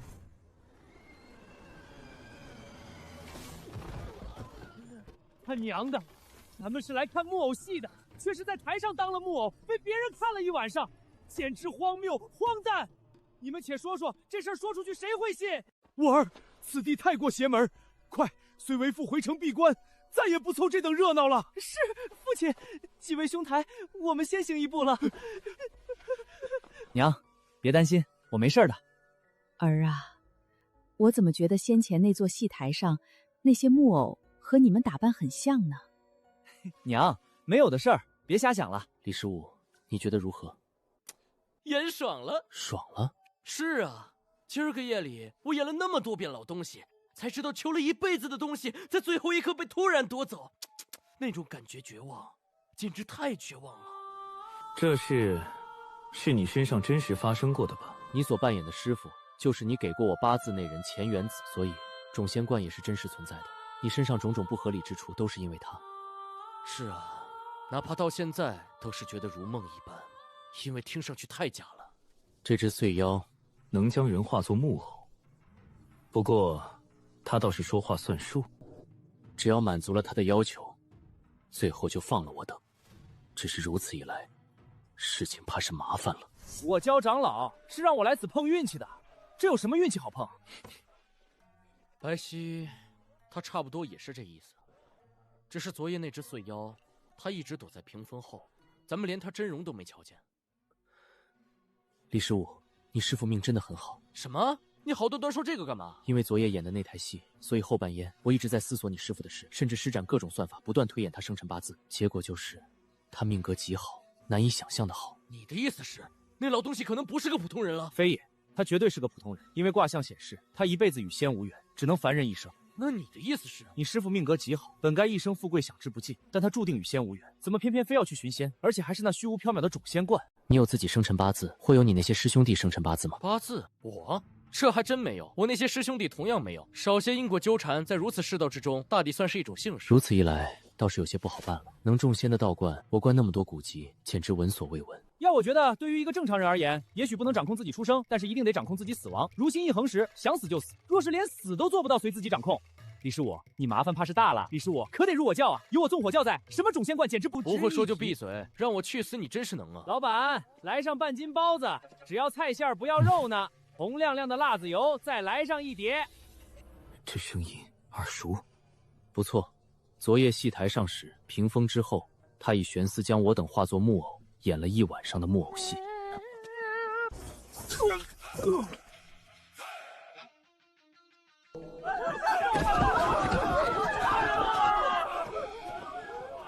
李十五如此冲动。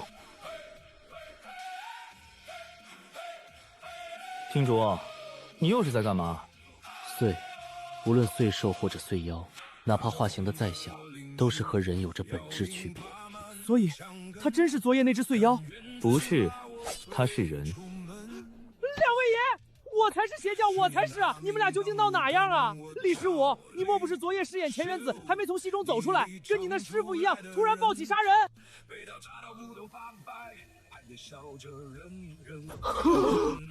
听主，你这招跟我学的，我是双瞳化作一双头子，你就双瞳化作一对八卦牌。洛阳，你挺废的，古之真身都是不会收敛，就这么一直顶着双头子演，生怕别人不知道你是纵火教的。你有种就再说一次。两位，莫不是招笑？又不是凡人志同，就因一言不合就得互相打生打死？未来的国师大人能否请教一下，你口中所言的古之真身是什么意思？古之真身又称神话真身，这世间最原始也是最古老的一种形态。在卦宗之时见到的一个个卦宗修士都是八卦脑袋，怀素同样称其为真身，还口口声声说是修出来的。古之真身，古之真身，怎么修的？能否多透露一点？这些也是不久前我师父才告诉我的。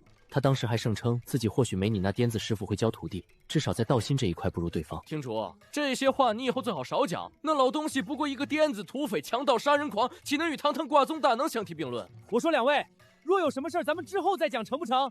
你们刚刚弄死个人，就这么摆在这里不管了？要知道，绮罗城之中也是有星官坐镇的。怎么会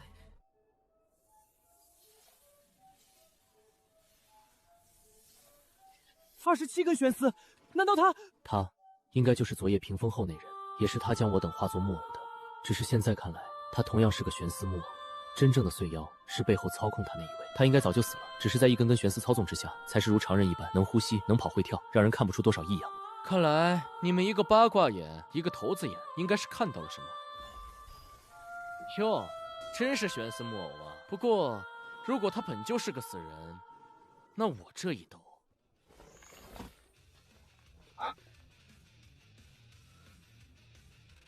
，3个小崽子，昨夜那台戏你们还没唱够是吧？还敢主动挑事儿？昨夜时候，应该是你在台上先唱那一出木偶戏，我等看入了迷，进而才着了道。我不信，你现在还有本事再将我3人化作木偶？跑了，居然就这么跑了，岂不是说明他当真不是什么大妖？否则也不会直接离去，这明显怂了。只是现在怎么找呢？我方才在他其中一根悬丝上做了记号，他跑不了。好，就你们2个脑子好使，行了吧？李十五，你又在乱瞅啥？我在想，这个时候不应该是黄世宇出场吗？这一次怎么安安静静的？难道他并非时刻盯着我？黄诗雨，黄诗雨，你就出来吧，别藏了，我知道你在的。咱们还有那位15道君，出来交个朋友呗。魔怔了吧你？他若真的出现，你又该恼火了。跟上！快让开！别挡了仙人的道！听大少、洛阳、李兄弟，你们这是干啥？我说，咱们能不能别太张扬？这不是唐城，也不是白溪星官的主场，胡乱来真会惹出事儿的。这里不是和并州挨着的吗？与唐城也挺近的。嘿，碎妖，暂且称你为木偶妖吧。昨夜可是将我等好一番戏弄啊！那一场场剥皮戏目，演得我近乎作呕。妖孽，看你这样子，莫非是想出城？可惜啊，晚了一步，被我们拦了个正着。昨夜那戏，我倒是觉得不错的，有种翻身农奴把木偶妖，别藏了，我等也并非要弄死你，毕竟我性向来良善，只是誓不杀生。三位兄弟，咱是不是搞错了？我娘正儿八经的人，怎么可能是妖呢？儿，我不是妖，不是妖。三位哥，三位爷，真弄错了。我好歹是国教之人，怎么可能胡乱认一只穗当娘呢？不会错的，我以挂宗秘术，在一根悬丝上做下标记，此刻那一处标记就在你身后的娘身上。妖会骗人，真相却不会撒谎。你先让开，我让你看个明白。三位爷，我娘昨夜没害你们命吧？顶多算是戏耍了你们一顿，最后大家都全虚全伪，相安无事，所以放他这一回如何？毕竟我是真心诚意认的娘，承诺养他到老，最后当孝子送终的。我不想违背誓言，所以给个面子。给个面子？你十相门侯相修士多如狗，你算老几？值得给你个面子？此妖身上有机缘存在，你现在滚一边去，我还称你一声寂寞兄弟。否则嘛……洛阳本性啥时候这么横了？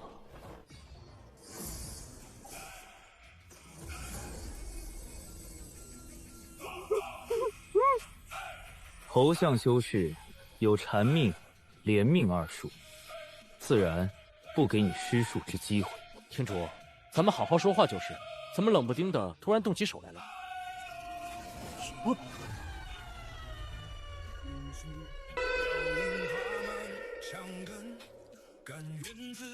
妖孽，你知不知道老子最不想回忆起的就是剥皮众仙那场戏？你让老子重温了一遍又一遍，所以今日咱们可要好好说道说道。这，他也是被控制的傀儡木偶，并不是碎妖本体。他不是碎妖，只是寂寞你也看到了，你娘是个傀儡木偶，早就是死人一个。寂寞兄弟，刚语气有些冲，别见外啊。木偶又如何？只要一个个找过去，始终能寻到正主身上。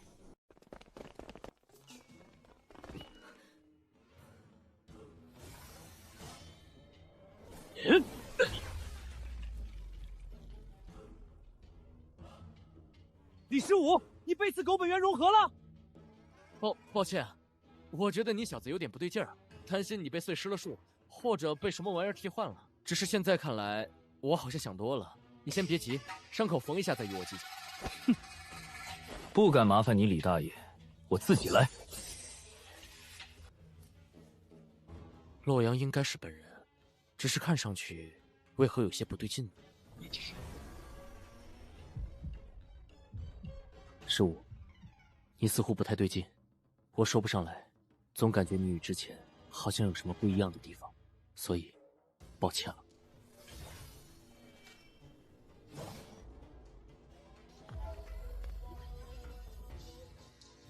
我记得你说过自己是属葱的。李15有问题，他如此之狗，没错啊。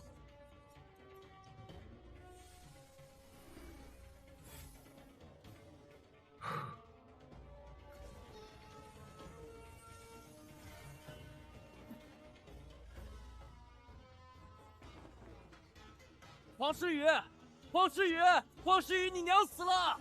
黄诗雨，你娘真没了！15道君在吗？哎呀，这好久没杀人了，手真痒啊！不行，我得去杀几个人玩玩。15道君，我可真杀人了，真杀了啊！你当真不来阻止我？我看看先杀谁好呢？李十五，别试探了，黄时雨不可能一直跟着你的。你难道没发现，他每次出现时，都是你做了什么惊世骇俗之事，或是自身出了某种意外的时候？若是你把这木偶妖找到并杀了，他也许会出来。这黄时雨一日不暴露自己目的，我便得一日提防着他。长此以往，非得成为我第4心魔不可。对你而言，3个心魔又或是4个，有关系？是没关系，毕竟我之道心天下第一。只是呢，让他黄时雨成为我心魔，总觉得心里不太爽落。他凭啥呀？大姚有女，名黄时雨，无爹亦无娘，无亲亦无故，没娘疼，没爹叫，孤苦伶仃，怕不怕？15，去寻那木偶妖吧。此妖不同寻常，定是有让人耐以寻味之处。先找到再说。厅主，乾元子那老东西，我曾给过你一截他火化后的碎骨，让你以此下咒。还有，你师父怀素道人让我3年后再上挂山一趟，你知道所谓何事？15，你只给过我乾元子8字，什么碎骨？还有，我师父让你3年后去挂山，我怎么不知道？是吗？我还以为你忘了呢，所以站你着。这2人感觉似乎不太对劲。我在悬丝上落下的标记仍在，随我来。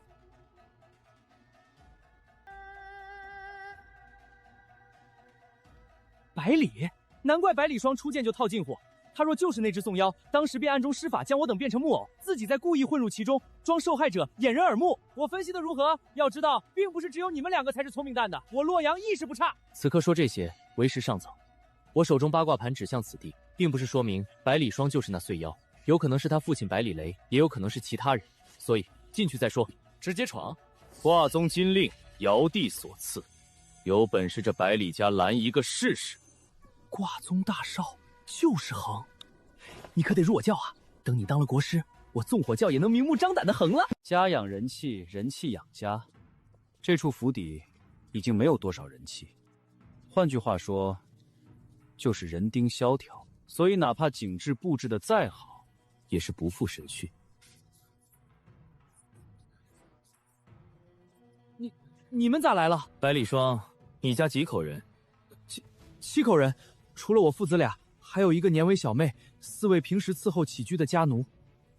这偌大的百里府，看来落败的不轻啊！居然才7口人，一个家族起起落落，兴衰交替，本是世间之常态。你不必说这些风凉话。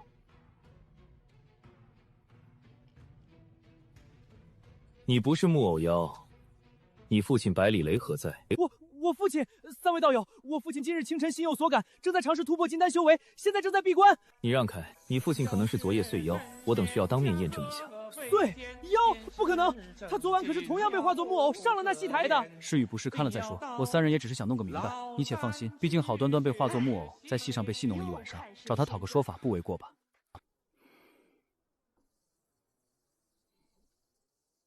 好，随我来。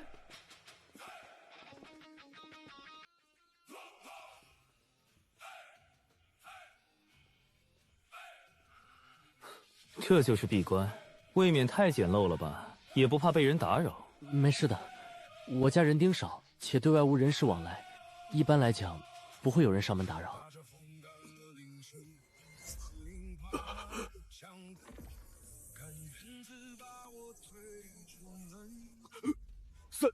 三位，你们何故来此？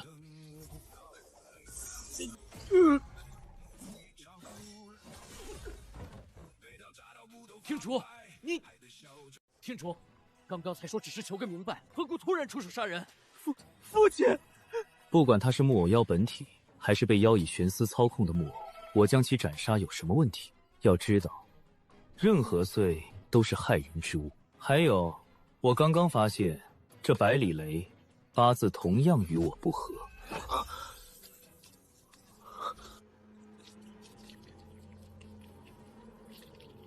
百里雷的血迹没有变得乌黑腥臭，就像是刚死不久的样子。不对，他并非是死了之后才被化作玄丝傀儡的，而是以活人之躯就被木妖以玄丝吃控。那又如何？他原本是死人或是活人与我何干？总之，他既然与我八字不合，哪怕是活人，我都得将他变成死人。继续追，今日非寻到那木偶妖不可。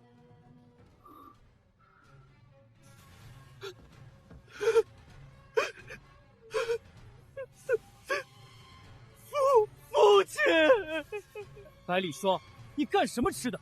性子竟然如此软弱，就这么看着听竹至死扬长而去？我若是你，呵呵，就算敌不过他，也得亮剑再说。他是挂宗的，还有我百里一家，如今只有我一个男丁存续，我怕。你怕个屁！哼，你就是一个怂蛋，难怪你年近30，还被自己父亲如遛狗一般，处处约束。你本性如此软弱，注定你一辈子如那浅滩之鱼，最终一事无成。我说训几句就成了。以他这点修为，拿命去和听竹碰吗？你听着，自己虽不是对手，但是这仇可没完。打不过就用其他办法，或者接会落井下石，或想办法借刀杀人，或学着以大势压人。毕竟挂宗这么些年，作恶不少，杀人不少，与其有怨者亦是不少。慢慢等，总会寻着机会。当然，若你百里家有什么传承宝物、杀人利器，直接拿出来用就是。大不了成功杀了人，把罪过推给洛阳。他本就是邪教徒，狮子多了债不愁。这家伙胡言乱语，难道他是想听竹死？只是我怎么感觉他比听竹问题更大呢？15，你可算开窍了，知道这挂宗听竹才是你成为国师之路上最大的敌人，最大的对手。你且放心，纵火教以及我始终站在你这一边。我说两位爷，咱们这般到处惹事，真不会引得此地新官问罪。还有，我咋觉得从始至终被那只木偶妖牵着鼻子走呢？这么一直下去也不是办法呀。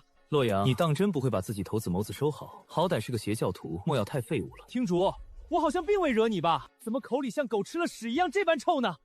还是说你跟李15一样，同样得了背刺狗本源，真成了狗？你们两人若想分个死活，自便就是，可别把我牵扯上。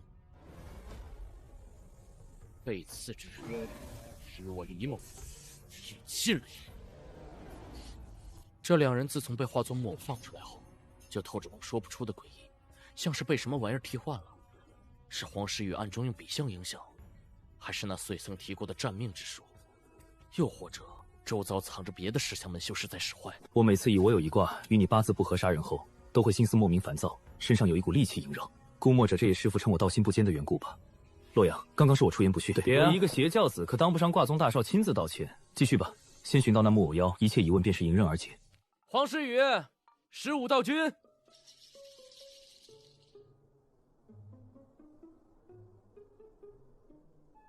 唐城之中，此刻正是大雪封城，偏偏这里恍惚如春。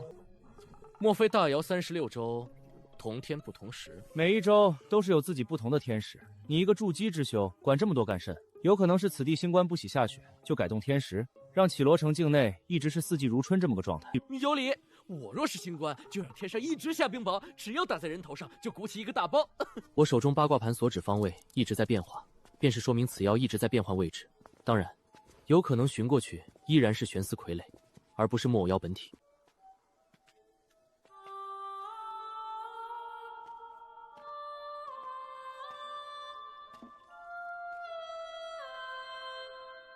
是他们。这老头子不就是昨儿个给你讲千丝傀儡系来历的那位吗？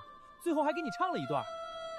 我所做的标记就在那老者身上，他要么是木偶妖，要么就是被操控的傀儡。公子，是你？听竹，他不会与你也八字不合吧？不曾。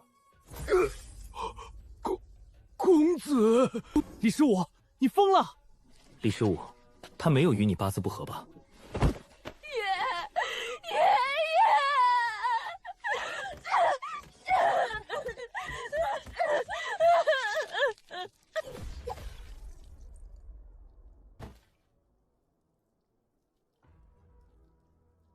洛阳，你杀他干嘛？不干嘛，就是他太吵。我邪教杀人需要理由吗？倒是你无缘无故砍我一刀，又将寂寞内娘捅死，现在又杀了这老翁。我觉得你根本不是李15。听竹，自今晨以来，一直都是你带路，你说谁是碎妖谁就是，可结果始终未发现木偶妖踪迹。你一路表现与平常差距颇大，所以你不是真的听竹吧？洛阳，我记得你之前对寂寞恶语相向，此刻又是不分青红皂白将这小姑娘杀死，所以你应该不是真的洛阳吧？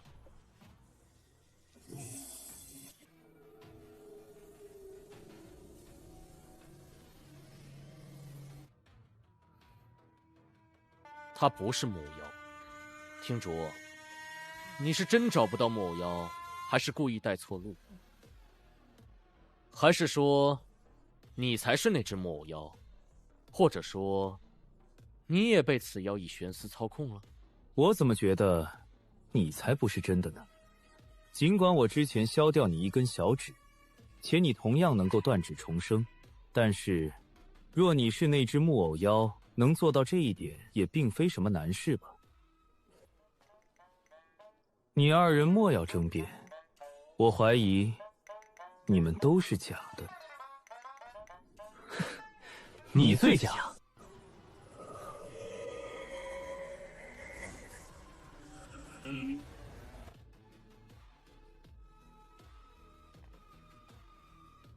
听主，你怎么证明自己是真的？证明？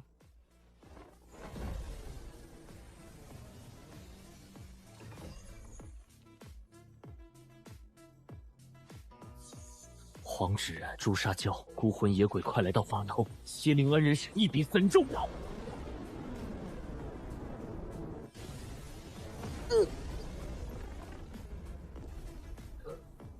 如此，能证明我之身份了。厅主，你这下咒也太快了吧！你们两个不会都是假的，合起伙来演我吧？我下咒是挺快，无他，为手熟耳。洛阳背后有鬼影，厅主会下咒害我。按理来讲，他们身份应该问题不大，可为何给人感觉像是换了个人似的？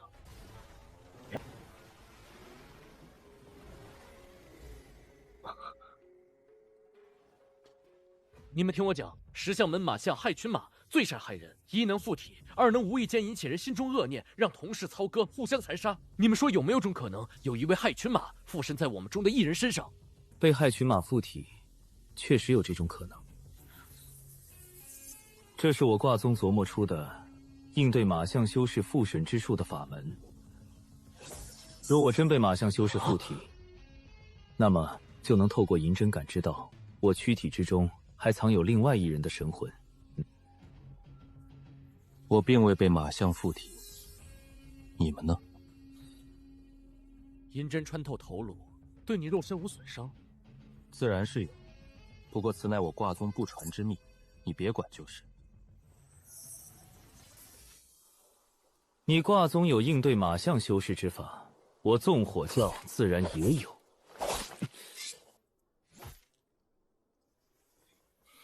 此乃五柄煞剑，我将它们分布自身5个方位，便能组合成阵。若是我躯体中藏有害群马，那他有福了。不过好像我同样未被附体。4支各插入1柄煞剑，你不痛？痛？怎么可能不痛？不过这煞剑是由我教长老炼制，每次有弟子外出返回教中之时，都会以5剑验明真身，不然真被害群马混了进去，那不堪设想。如此看来，大姚4大教派平日里也是互相寻找制衡之法。李十五，我二人好像正常，那么你呢？要我证明也难。李十五，他属葱的是葱人，你忘了？只是李十五，你这样做有何用？纵火教卦宗之法，在我众仙观法门面前，还是有些不够看的。若是马相修士附我体，那么这一刀下去，他已经是被我宰了。此法可是李某亲身实践得来的，因此若大姚有5大教派，我种仙观也未尝不可。你们两个不把脑袋上的银针4支的煞剑取下来？暂时不了。若真有马相修士，他想附我身，也能第一时间察觉到。黄时宇，15道君。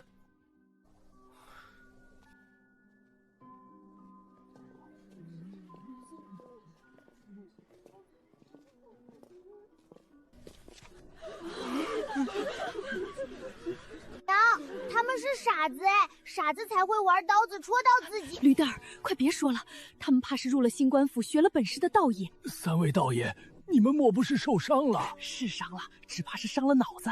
哥几个，我们当真要这般招摇过市，被满城百姓当猴儿一样看着？哼，要不你将身上煞剑取下来啊？取就取。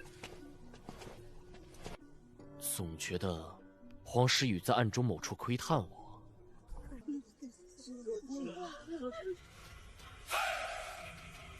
鸭爷，这好久不出声了，要不你说句话，咱们唠唠嗑。妖孽，找到你了！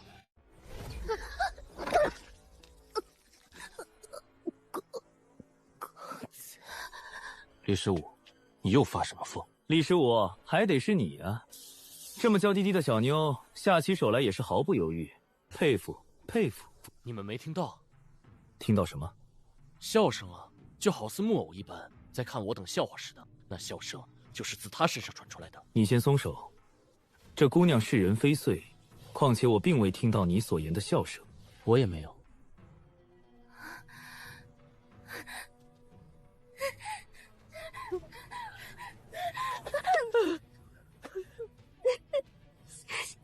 谢公子，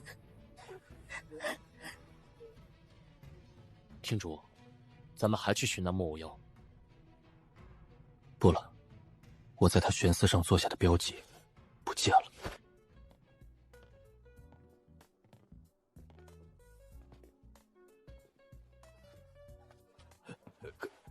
客官，赶紧找个靠窗雅间，咱们歇上一会儿。好。你们说，有没有可能是黄时雨躲在暗中，以手中生飞笔在对我们施法？那诡异笑声我也听到了，似乎是从他身上响起的。这一次我没有听见。看来我们周遭确实有一只碎妖潜伏着，他就躲在暗中看我们笑话。至于那黄时雨，可能性不大，毕竟他的目标始终只有你李十五一人，不会波及我等。哥几个，咱们身上插着这玩意儿，当真不取下来？一开始的瞬间，痛感确实如撕心裂肺般强，至于现在，已经没多少感觉了。你们取我就取，毕竟身为男儿，岂能这点痛都忍不了？你们取我就取，你们不取我也不取，就硬挨呗，谁怕谁？我觉得去昨夜戏台查探一番，说不定会发现点什么。黄时雨，你娘没了！两位爷，咱们低调点成不？暗中不是藏了只妖吗？我等这般，说不定能将他引出来。什么破理由？哪里有这么蠢的妖？这三位道爷，莫不是练了什么邪功？快躲开！这看着也太瘆人了。寂寞兄弟呢？哼，弄死他一个娘，自然继续认娘去了呗，否则还能干嘛？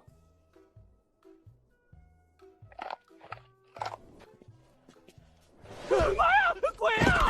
大白天见鬼了！这比我手里这吊死鬼木偶还瘆人啊！我们真有那么吓人？废话，若你是个凡人，见人心脏插了柄刀，从自己面前大摇大摆走过去，你怵不怵？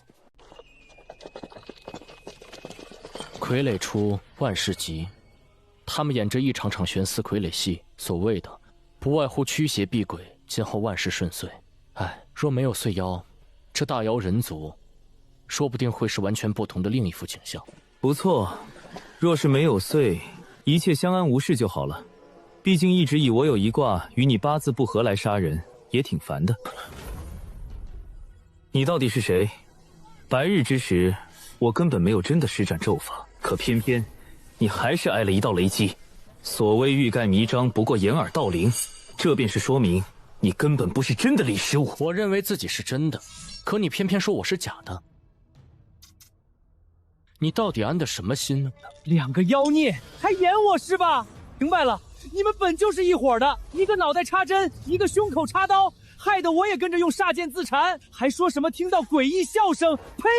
你们皆能听见，就我听不见？还是说那笑声本就是在笑话我？从现在开始，我只信我自己，悬梁人。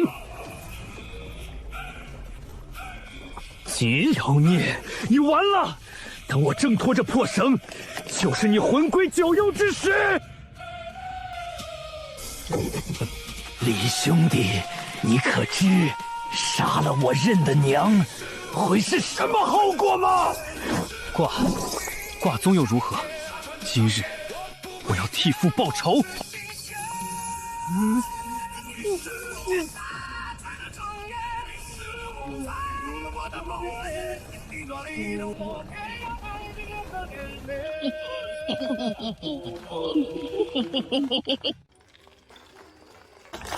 演得好，演得真好！脑袋穿针，四肢插剑，心脏插刀，被人像看猴似的在街上招摇过市，有趣，太有趣了！有趣，太有趣了！让他们互相怀疑，自相残杀。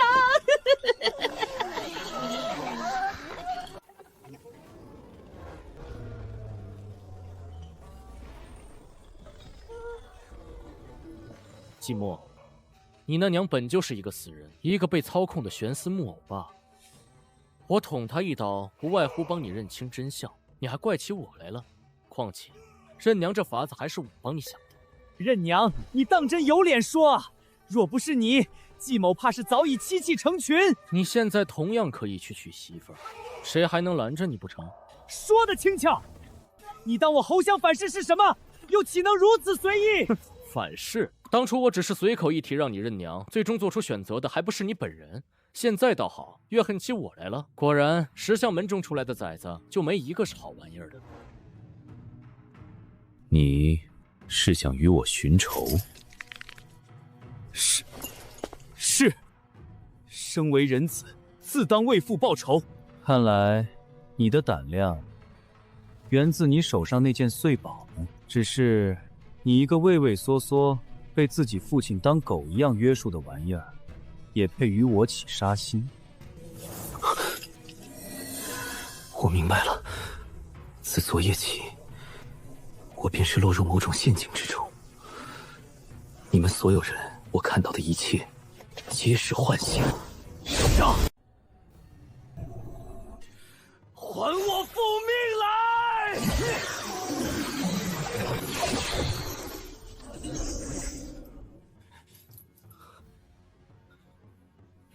去死！去死！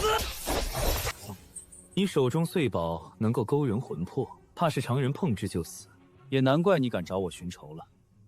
不过，你把我挂宗当做什么了？仅凭一件碎宝就想杀我？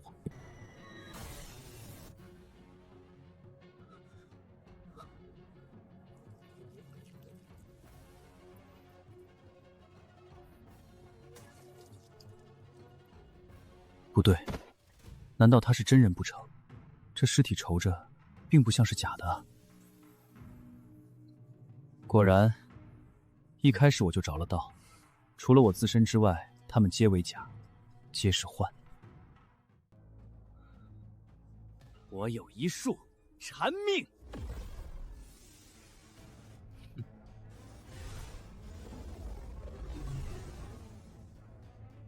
季墨，我本以为你会施展那道连命之术呢，没想到只是区区缠命。所以你到底想干嘛？李兄弟，我要你现在立刻马上去我娘的尸骨旁给她磕头认罪，否则我马上施展连命之术。所以你最好动作快点，不然别后悔。后悔？常人拿你缠命之术没办法，偏偏我是个例外。想破我缠命之术，不可能，除非你拿命来换。是啊，是拿命来换。至于向你娘尸骨磕头认罪，呵呵，他算个什么东西？有好大个脸，也配我如此做？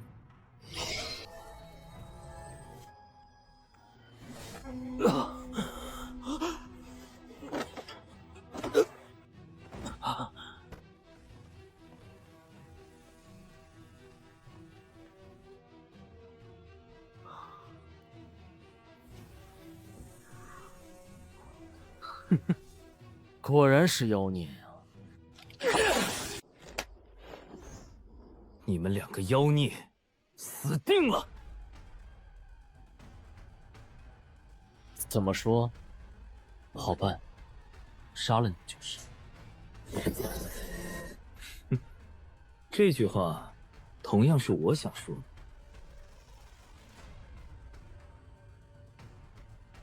哥两个，到底咋整？这该动手就动手，该拼命就拼命，别光站着呀！我有一计，能够不用动手，便是巧妙解决目前困境，将我等心中疑问弄个明白。只是就怕你们不敢搭理，有点意思。别卖关子了，直接讲就是。据我所知，李十五命名极好，轮回妖曾批他命前所未有的好。听竹同样命格非凡，甚至卦宗有意将他捧上国宗之位，执掌大瑶命数。别啰嗦，直接讲。好，此物乃我随身之岁宝，由我教长老所赐。至于作用，是用来玩的。不过嘛，就怕你们两个不敢。有胆量的人才配玩这个。讲规矩，墨迹个屁！此简有一个很别致的称号：谁倒霉，谁该死。换句话说，我等三人等一下各取一滴指尖血，落入这把剪刀上，而我们之中最倒霉的那个就会被他剪了脑袋，且根本反抗不得。这都什么破宝贝，简直花里胡哨的！那些碎妖，他们能力本就是千奇百怪的，因而他们留下的送宝同样五花八门。好了，别扯这些，我就问你俩，敢不敢来试？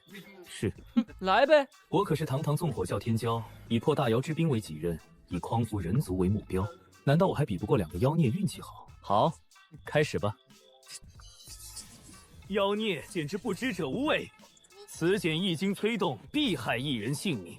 你们中的一个，怕是性命不保。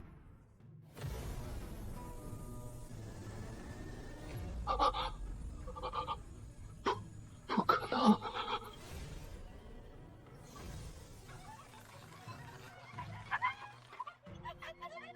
只剩你了。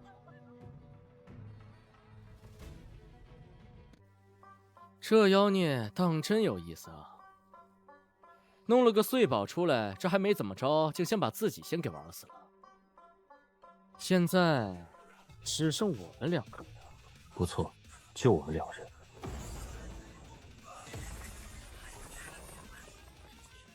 你也去。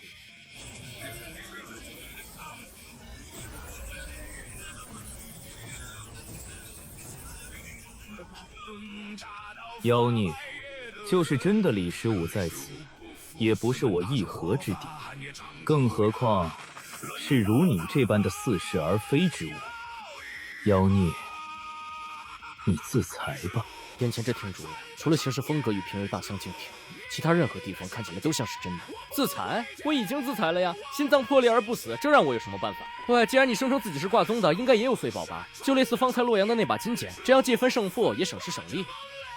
这个是真的没有，一点意思没有。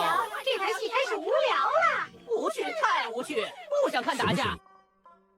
叽里咕噜说些什么？还是说又是你在作祟？别过来！你们别过来！我不想杀你们的，真不想的。是师傅叫我这般做的，是他让我以我有一卦，与你八字不合杀人的，真的都是真的。我们这好端端的妖孽，你别演了，真是一点意思没有，休想骗我！啥玩意儿？是，的确是我害了你们，怨我没错。既然如此，我还你们就是。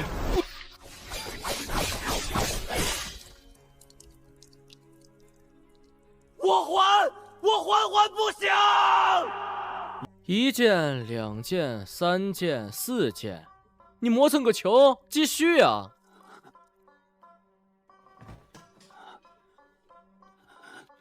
害你们的命，我还了。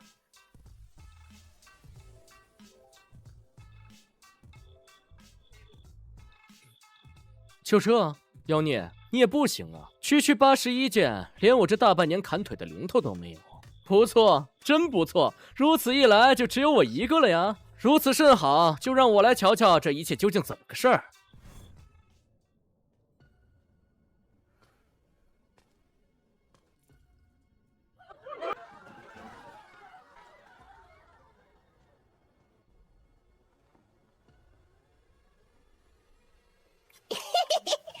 有意思，真有意思！独角戏，独角戏了呢，好好演。徒儿，醒来吧。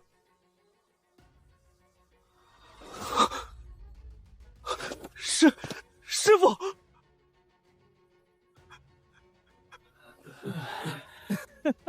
我竟然没死！我就说吧，我志在为大姚破冰，志在为人族开路，又岂能自己将自己玩死？听主。虽然不知道眼前究竟真相如何，但按理来讲，你确实自己将自己玩死了。爹，你还活着？儿，修行不可懈怠，我百里家列祖列宗可都是在看着你。师父，这到底怎么回事？徒儿，你可能错过机缘了。机缘？师父什么意思？罢了，说这些已经无用。这一次本就是让你来碰运气的，错过就错过吧。我叫长老也是让我来碰运气，可迄今为止，我都不知这运气到底是指的什么东西。我是灵蝶，乃绮罗城星官。我是灵蝶，我是能爹。星官大人，您故意起这名儿，是想趁机占别人便宜吧？纵火教小友，你这胆子着实有些大呀。大人，据我以往经历来看，像您这般大人物，若是没有第一时间捏死我，一般来讲也不会太过为难我的。星官大人，这些戏台，傀儡出万事急，见傀儡者万事胜意。所以这绮罗城每逢年关之时，会有不少傀儡艺人演着悬丝傀儡戏，只是不知何时将这些玩意儿给吸引了过来。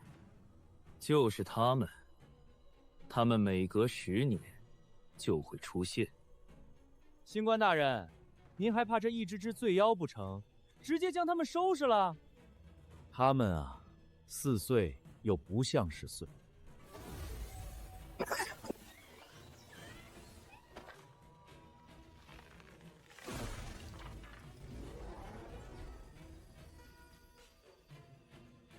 大人，没问题啊，这不就弄死了？不是这样的。曾经我尝试过很多次，虽然看似将他们弄死，可下一个10年，他们依旧会出现。我记得1000年前，我当时在星官府邸打盹儿，他们神不知鬼不觉，突然出现在我面前，而后直勾勾盯着我。这一次还好，偏偏他们每隔10年就这么吓我一次，哪怕我是星官，也挺犯怵的。你还怕呀？倒不是怕了他们，单纯觉得晦气糟心。毕竟这些玩意儿好似弄不死一样，所以我就问他们，到底想干什么？只是他们对我说，想看悬丝木偶戏，不过要以人为偶演给他们看。所以啊，就有了这10年一次的，人为台上偶，木偶为台下看客。大人，只有这一处戏台，以及这18只木偶。哪儿能啊！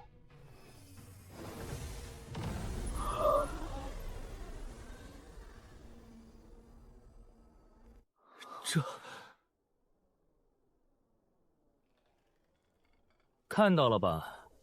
我为他们一共准备了100座戏台，而你们6人只是在其中1座戏台上，且在你们踏入绮罗城境内那一刻就被我抓了起来，丢了上去。只是你等并未察觉罢了。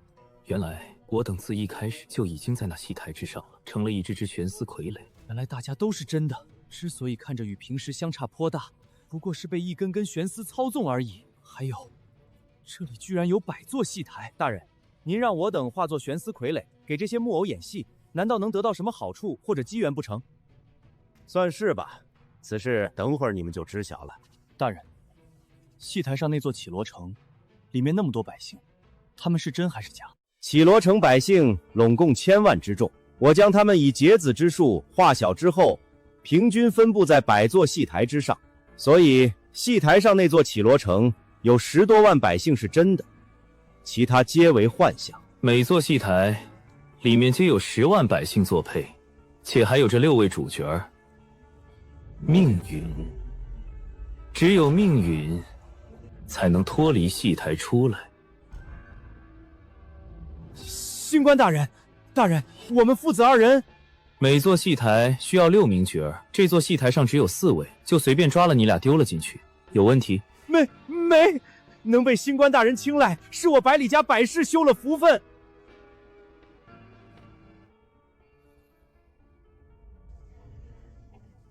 大人，悬丝为谁所操控？这问题你问这些木偶呗。原来是我被玄思操纵，这才做出这种以碎保自己把自己害死的蠢事。如此一来，我就放心了。纵火教小友，你们被玄思操纵不假，但并不代表着你们一举一动都是受玄思所控制。他们更多的只是诱导你们，让你等互相猜疑，进而上演更多精彩戏码。你以睡饱害人反害己，聪明反被聪明误，挺有当丑角前途的。这难怪李十五一直呼喊黄时雨之名，且没有任何回应。原来他根本就不在戏台上。15，幸亏你没被抓上戏台，这一只木偶岂配你演傀儡戏给他们看？石宇，那李道友可一直对你大放厥词，放肆辱骂，称你没爹没娘。等他出来，我定让他尝尝我花旦刀法，还有纸人倚天术，好好为你出这一口恶气。真的？当然是真，我说话自当一言九鼎，否则又与那李姓恶修何异？哥几个，你们聊这么多干嘛？是不是忘了李兄弟可一直还在戏台上，还没出来呢？鬼啊！这各位，快去请修仙的道爷来镇压这鬼物啊！逃？你们为什么要逃？还是说，你们根本没把我当成个人，故意这般奚落于我？相师，呵呵，这儿也有算命的呀。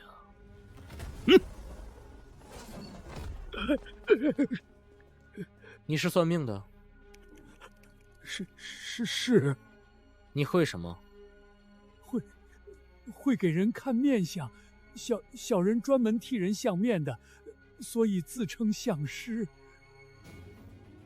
原来如此，你不错，还会看面相，比唐城那胡说八道的神算子强多了。既然这样，你把身上东西放下，给我看看相。这人跟个怪物一样，一把刀插在胸口上，这怎么看啊？大人，给您相面，老头子我怕是办不到啊。您胸口插着这么大一把刀，活像个厉鬼，这让我如何给您相啊？你不给我相，你不相面是不是看不起我？大人，不是这样的，求您大发慈悲，放过小人吧。我胸口插刀是我的事，可你不能算，那就是你的事，是你学艺不精，招摇撞骗。大人，饶了我吧！饶你？你想得美！我明白了，你不能算，是因为道行不够。而我师傅那老东西说过，眼瞎算命才准。既然如此，道爷，我就来帮你增加些道行。演得好，演得真好，好看，真好看。李15是被玄思操纵，还是他本性如此？这只有他自己心里才知道，我等旁人哪里说得清？石宇，此人简直是大恶之徒，我若不除他，便是对不起那些敬我养我的百姓。15，我懂你，只是现在还差着呢，咱们别急，真的别急。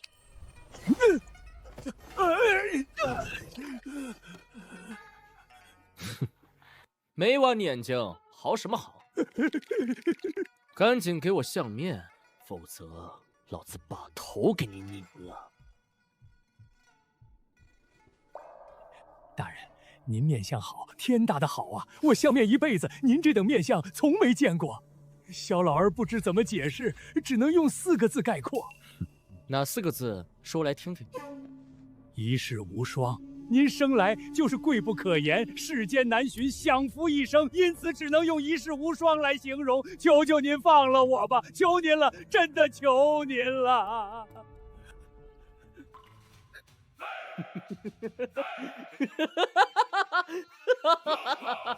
好啊，说我一世无双，说我贵不可言，说我享福一生。老东西，你这胡说八道的本事可是一点比不过唐城的神算子啊！老子师兄弟30人，自幼跟着那老东西，你知道过的什么日子吗？就这，你就享福一生。你知道老子现在经历什么，才一步步的走到这般人不人鬼不鬼，甚至到人憎鬼嫌的地步吗？就这也能称一世无双？笑话，天大的笑话呀！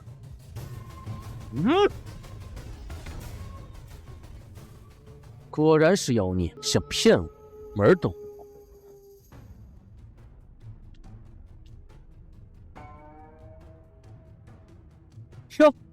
又一个凡人配角死了呢。怀素前辈，您老是算卦的高人，刚刚那凡人老头相面是真是假？凡人卜卦，可信度万不足一。徒儿，把李小友师傅的八字给我。师傅，什么生辰八字？我可没有这个。徒儿啊，你时常以李十五师傅生辰八字下咒，真以为为师不知道吗？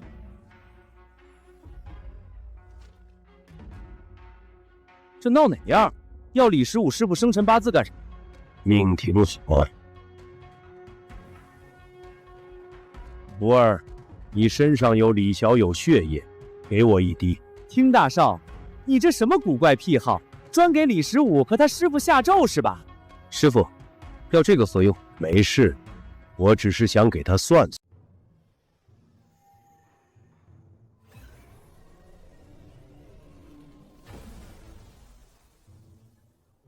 师傅，可算出什么了？怪在以血追本溯源，本是我卦宗最简单手段，只是我刚刚推算一番，发现李小友来历有种说不出的古怪。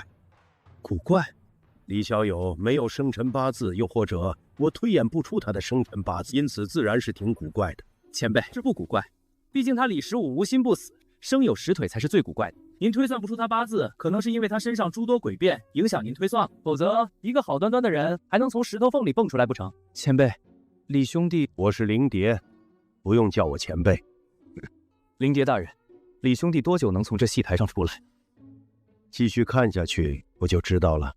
黄申宇，你说草是吧？毕竟有句话咋说来着？没娘的话像根草。15道君，你也吸了纸人一天术是吧？是男人就出来，咱俩像个白米儿这样互相以此术对射，谁死谁倒霉。他娘的！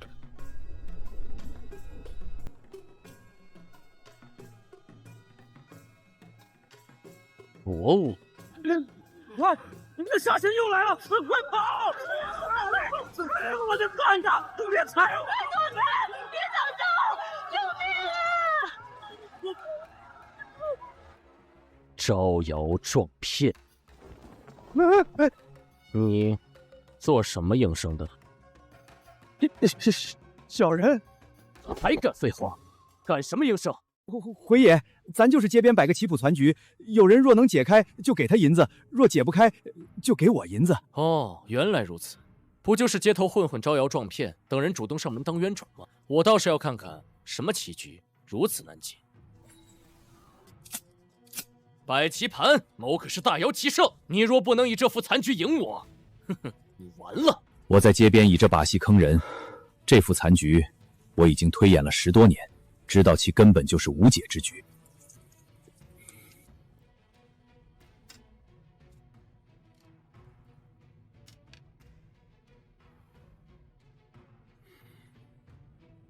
爷，您输了。谁说我输了？谁说的？只剩我一人，明明就是我赢了，还是靠下棋谋生的老混混，都不知配个头奖。所以啊，这就怪不得我了。谁让你不带假的？各位，李兄弟杀那相面的我还能稍微理解，可这摆棋摊的好像没做错什么，他砸死人家干嘛？若这才是真正的李十五，要是让他当了国师，那么这大戏世道，可能他是被那一根根红色悬丝给影响了，也有可能是那中年没戴头甲，又或者是李十五本就是想砸死他。我觉得可能是他师傅教得好。教得好？师傅，您笑这么高兴，莫非觉得以棋盘砸人这件事挺好笑？我笑，只是觉得15小友这样做挺好的。他把人砸死了，不就显而易见的，他才是最后赢家吗？听竹徒儿，你可不要跟着学坏了，这样不好，一点不好。怪在我砸死他干嘛？哦，谁叫他不带头甲的？所以他活该死。不对，应该是暗中有妖孽害我，因此我才变得有些暴虐。原来也是妖孽，莫非城中所有人都是妖孽？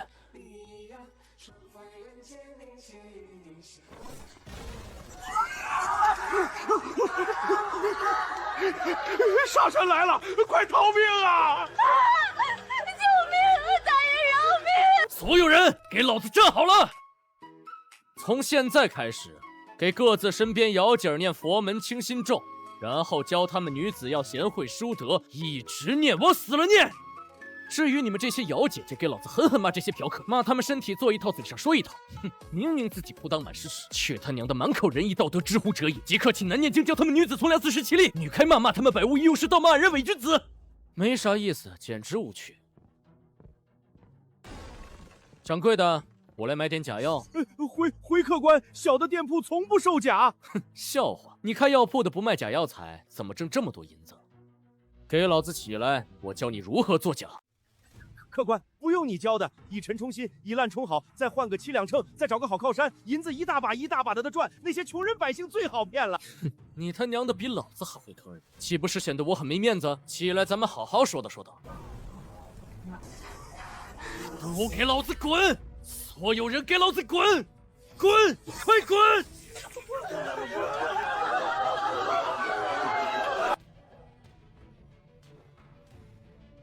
唉。人之罪，与物何干？乱糟蹋东西，可是要遭天谴的。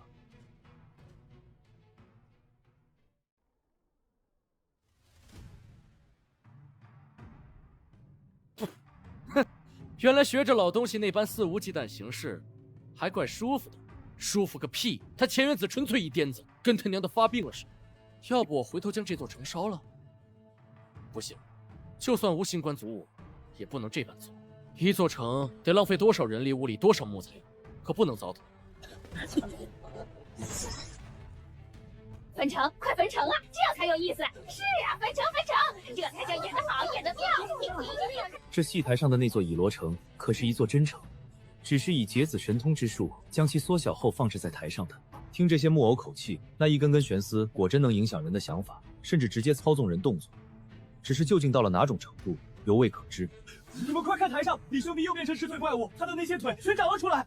心中那种焚城的想法又是不自觉地冒了出来，而且愈演愈烈，甚至我都快有些控制不住自己的动作，要直接去放火烧城了。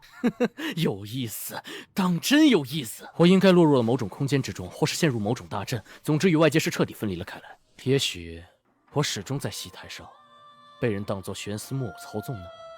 洛阳和天柱他们死后都消失了，难道他们并不是真死，而是只有在戏台上死了，才能脱离这里，回到外界？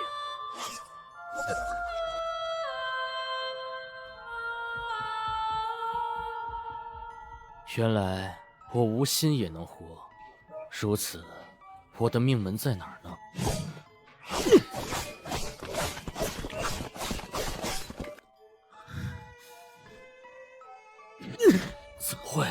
怎么会？10条腿断了，我还不死？厅主，你还记得李十五剥皮众仙那一场戏码吗？你说，有没有一种可能，仙官真的是在众仙，而李十五成功了，现在他已经是仙了，只是另外一种与我等认知不同的仙。众仙。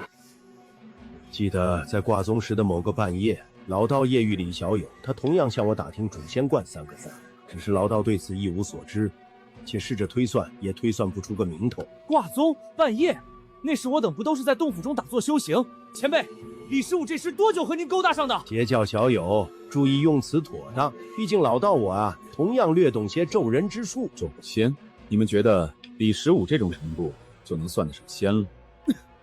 大人，我说是另一种层面上的仙。毕竟您看他这模样，好似根本死不掉一样，这还不能算仙？好啊，演得真好，精彩，真是精彩！石宇。那恶人好似不死之身，我怕杀不了他，就不能替你出气，不能替大瑶铲奸了。15，千万别说丧气话，咱15道君天下无双呢。不死，这都不死，凭什么老子死不掉？凭什么想死不能死？不对，难道我已经成仙了？老东西，你瞅见没？老子抢了你的仙缘，替你成了仙，这就是仙之躯体。我能明确感知到，有一股力量似很隐晦的左右我想法，或是火上浇油，让我有时变得极端。我既然不能把自己弄死，那要怎样才能离开此地呢？在那戏台之中，他把自己弄成这样，这还怎么演？干脆给他弄出来算了。星官大人，您这是什么本事？我脑袋搬家，听主将自己剐了，出来时皆完好无损。甚至他李十五只剩半个人了，此刻也跟个无事人一样，着实神奇。戏台之上自成世界，就好似水中倒影。你将自己在水中的倒影搅和得稀碎，可实际的你依旧安然无恙。用在这里也是同理，哪怕戏台中的你们死得不能再死，可出来那一刻依旧完好无损。虽然啊，我也不知道此术如何施展，但他是这样给我解释的，我也就只有这般讲给你们听了。星官这口气，这百座戏台不是你布置的？是，这戏台上的一座座缩小的伊罗城都是我亲手打造，其中百姓也是我以芥子之术将他们放进去当配角的。只是在戏台之中死了，并不是真的死，而是会完好无损出现在外界。这其实我也挺不能理解的，毕竟戏台中的是实打实真人，为何死了又能在外界活过来呢？星官，那这百座戏台虽是我布置的，可是人进入其中并不会真的死亡，是因为白皙在每座戏台上施了术，而刚刚我对你们的解释就是他对我的解释。还有这家伙，此次朝会时见尧帝尧后竟然不拜，也不知他乱扯什么风，所以这百座戏台算是1000年之前我俩合力弄的，而他白皙才是第一个进入戏台中给这些木偶演傀儡戏的人，大概就是这样。蛤蟆小友，醒来！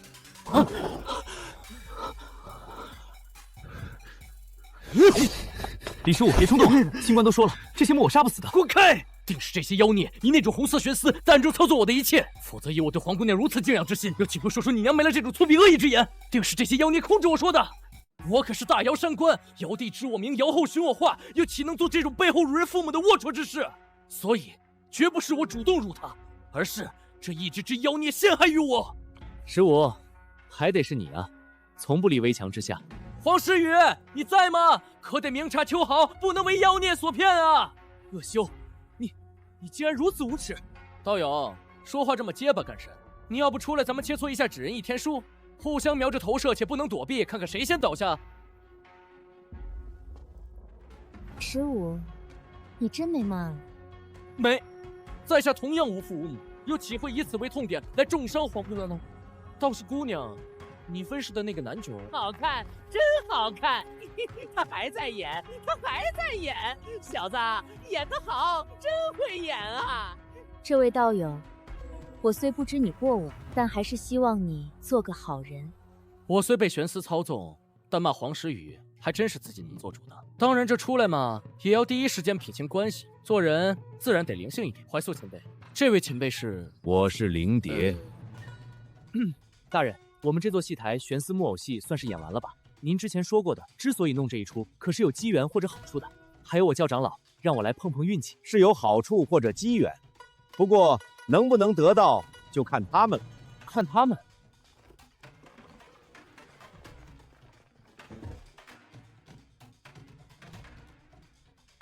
废爹一个，只会将希望寄托在儿子身上的废物。第二，百里霜，懦弱成性，都以玄思引导你了，可最终连弑父都不敢，戏演的稀烂，哭哭唧唧，丁点不好看。第三，寂寞，这辈子算是完了。星官大人，他辱我！我不是你娘，不用对我告状。第四，听主，脑袋穿针，可圈可点，将自己剐了近100刀，马马虎虎。该我了，倒是要看看这木偶如何说我。第五，洛阳4支插剑还行，但将自己给玩死，天生丑绝命。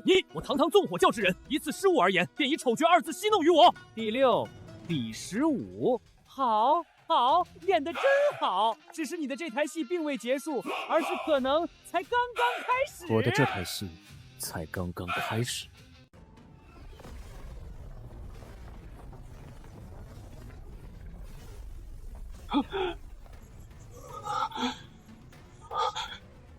这是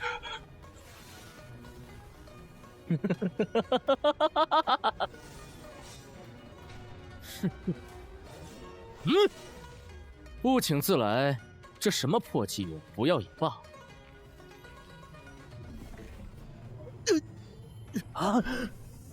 你收着吧，白须才是第一个踏入这戏台上的人，他在1000年之前同样得了一道这么个印记，我应该知道此物是什么的，哎，为何记不清了？到底是谁抹去了我的记忆？听说徒儿，这东西不要也罢，迟车10有8九要被害了命的。还有啊，徒儿你命最好，咱们等着大义之令去选拔国师即可。听你口气，知道此物是什么？模模糊糊，只能推算出个影来。但是我卦象上显示，这木偶印记凶远远大于吉，乃大凶大凶之物。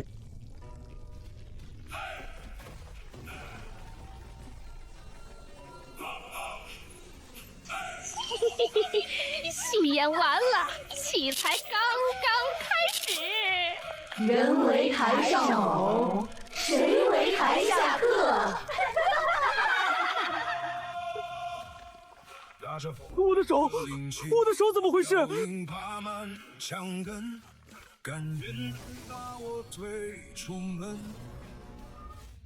老子倒要看看，这天底下谁敢把老子当傀儡！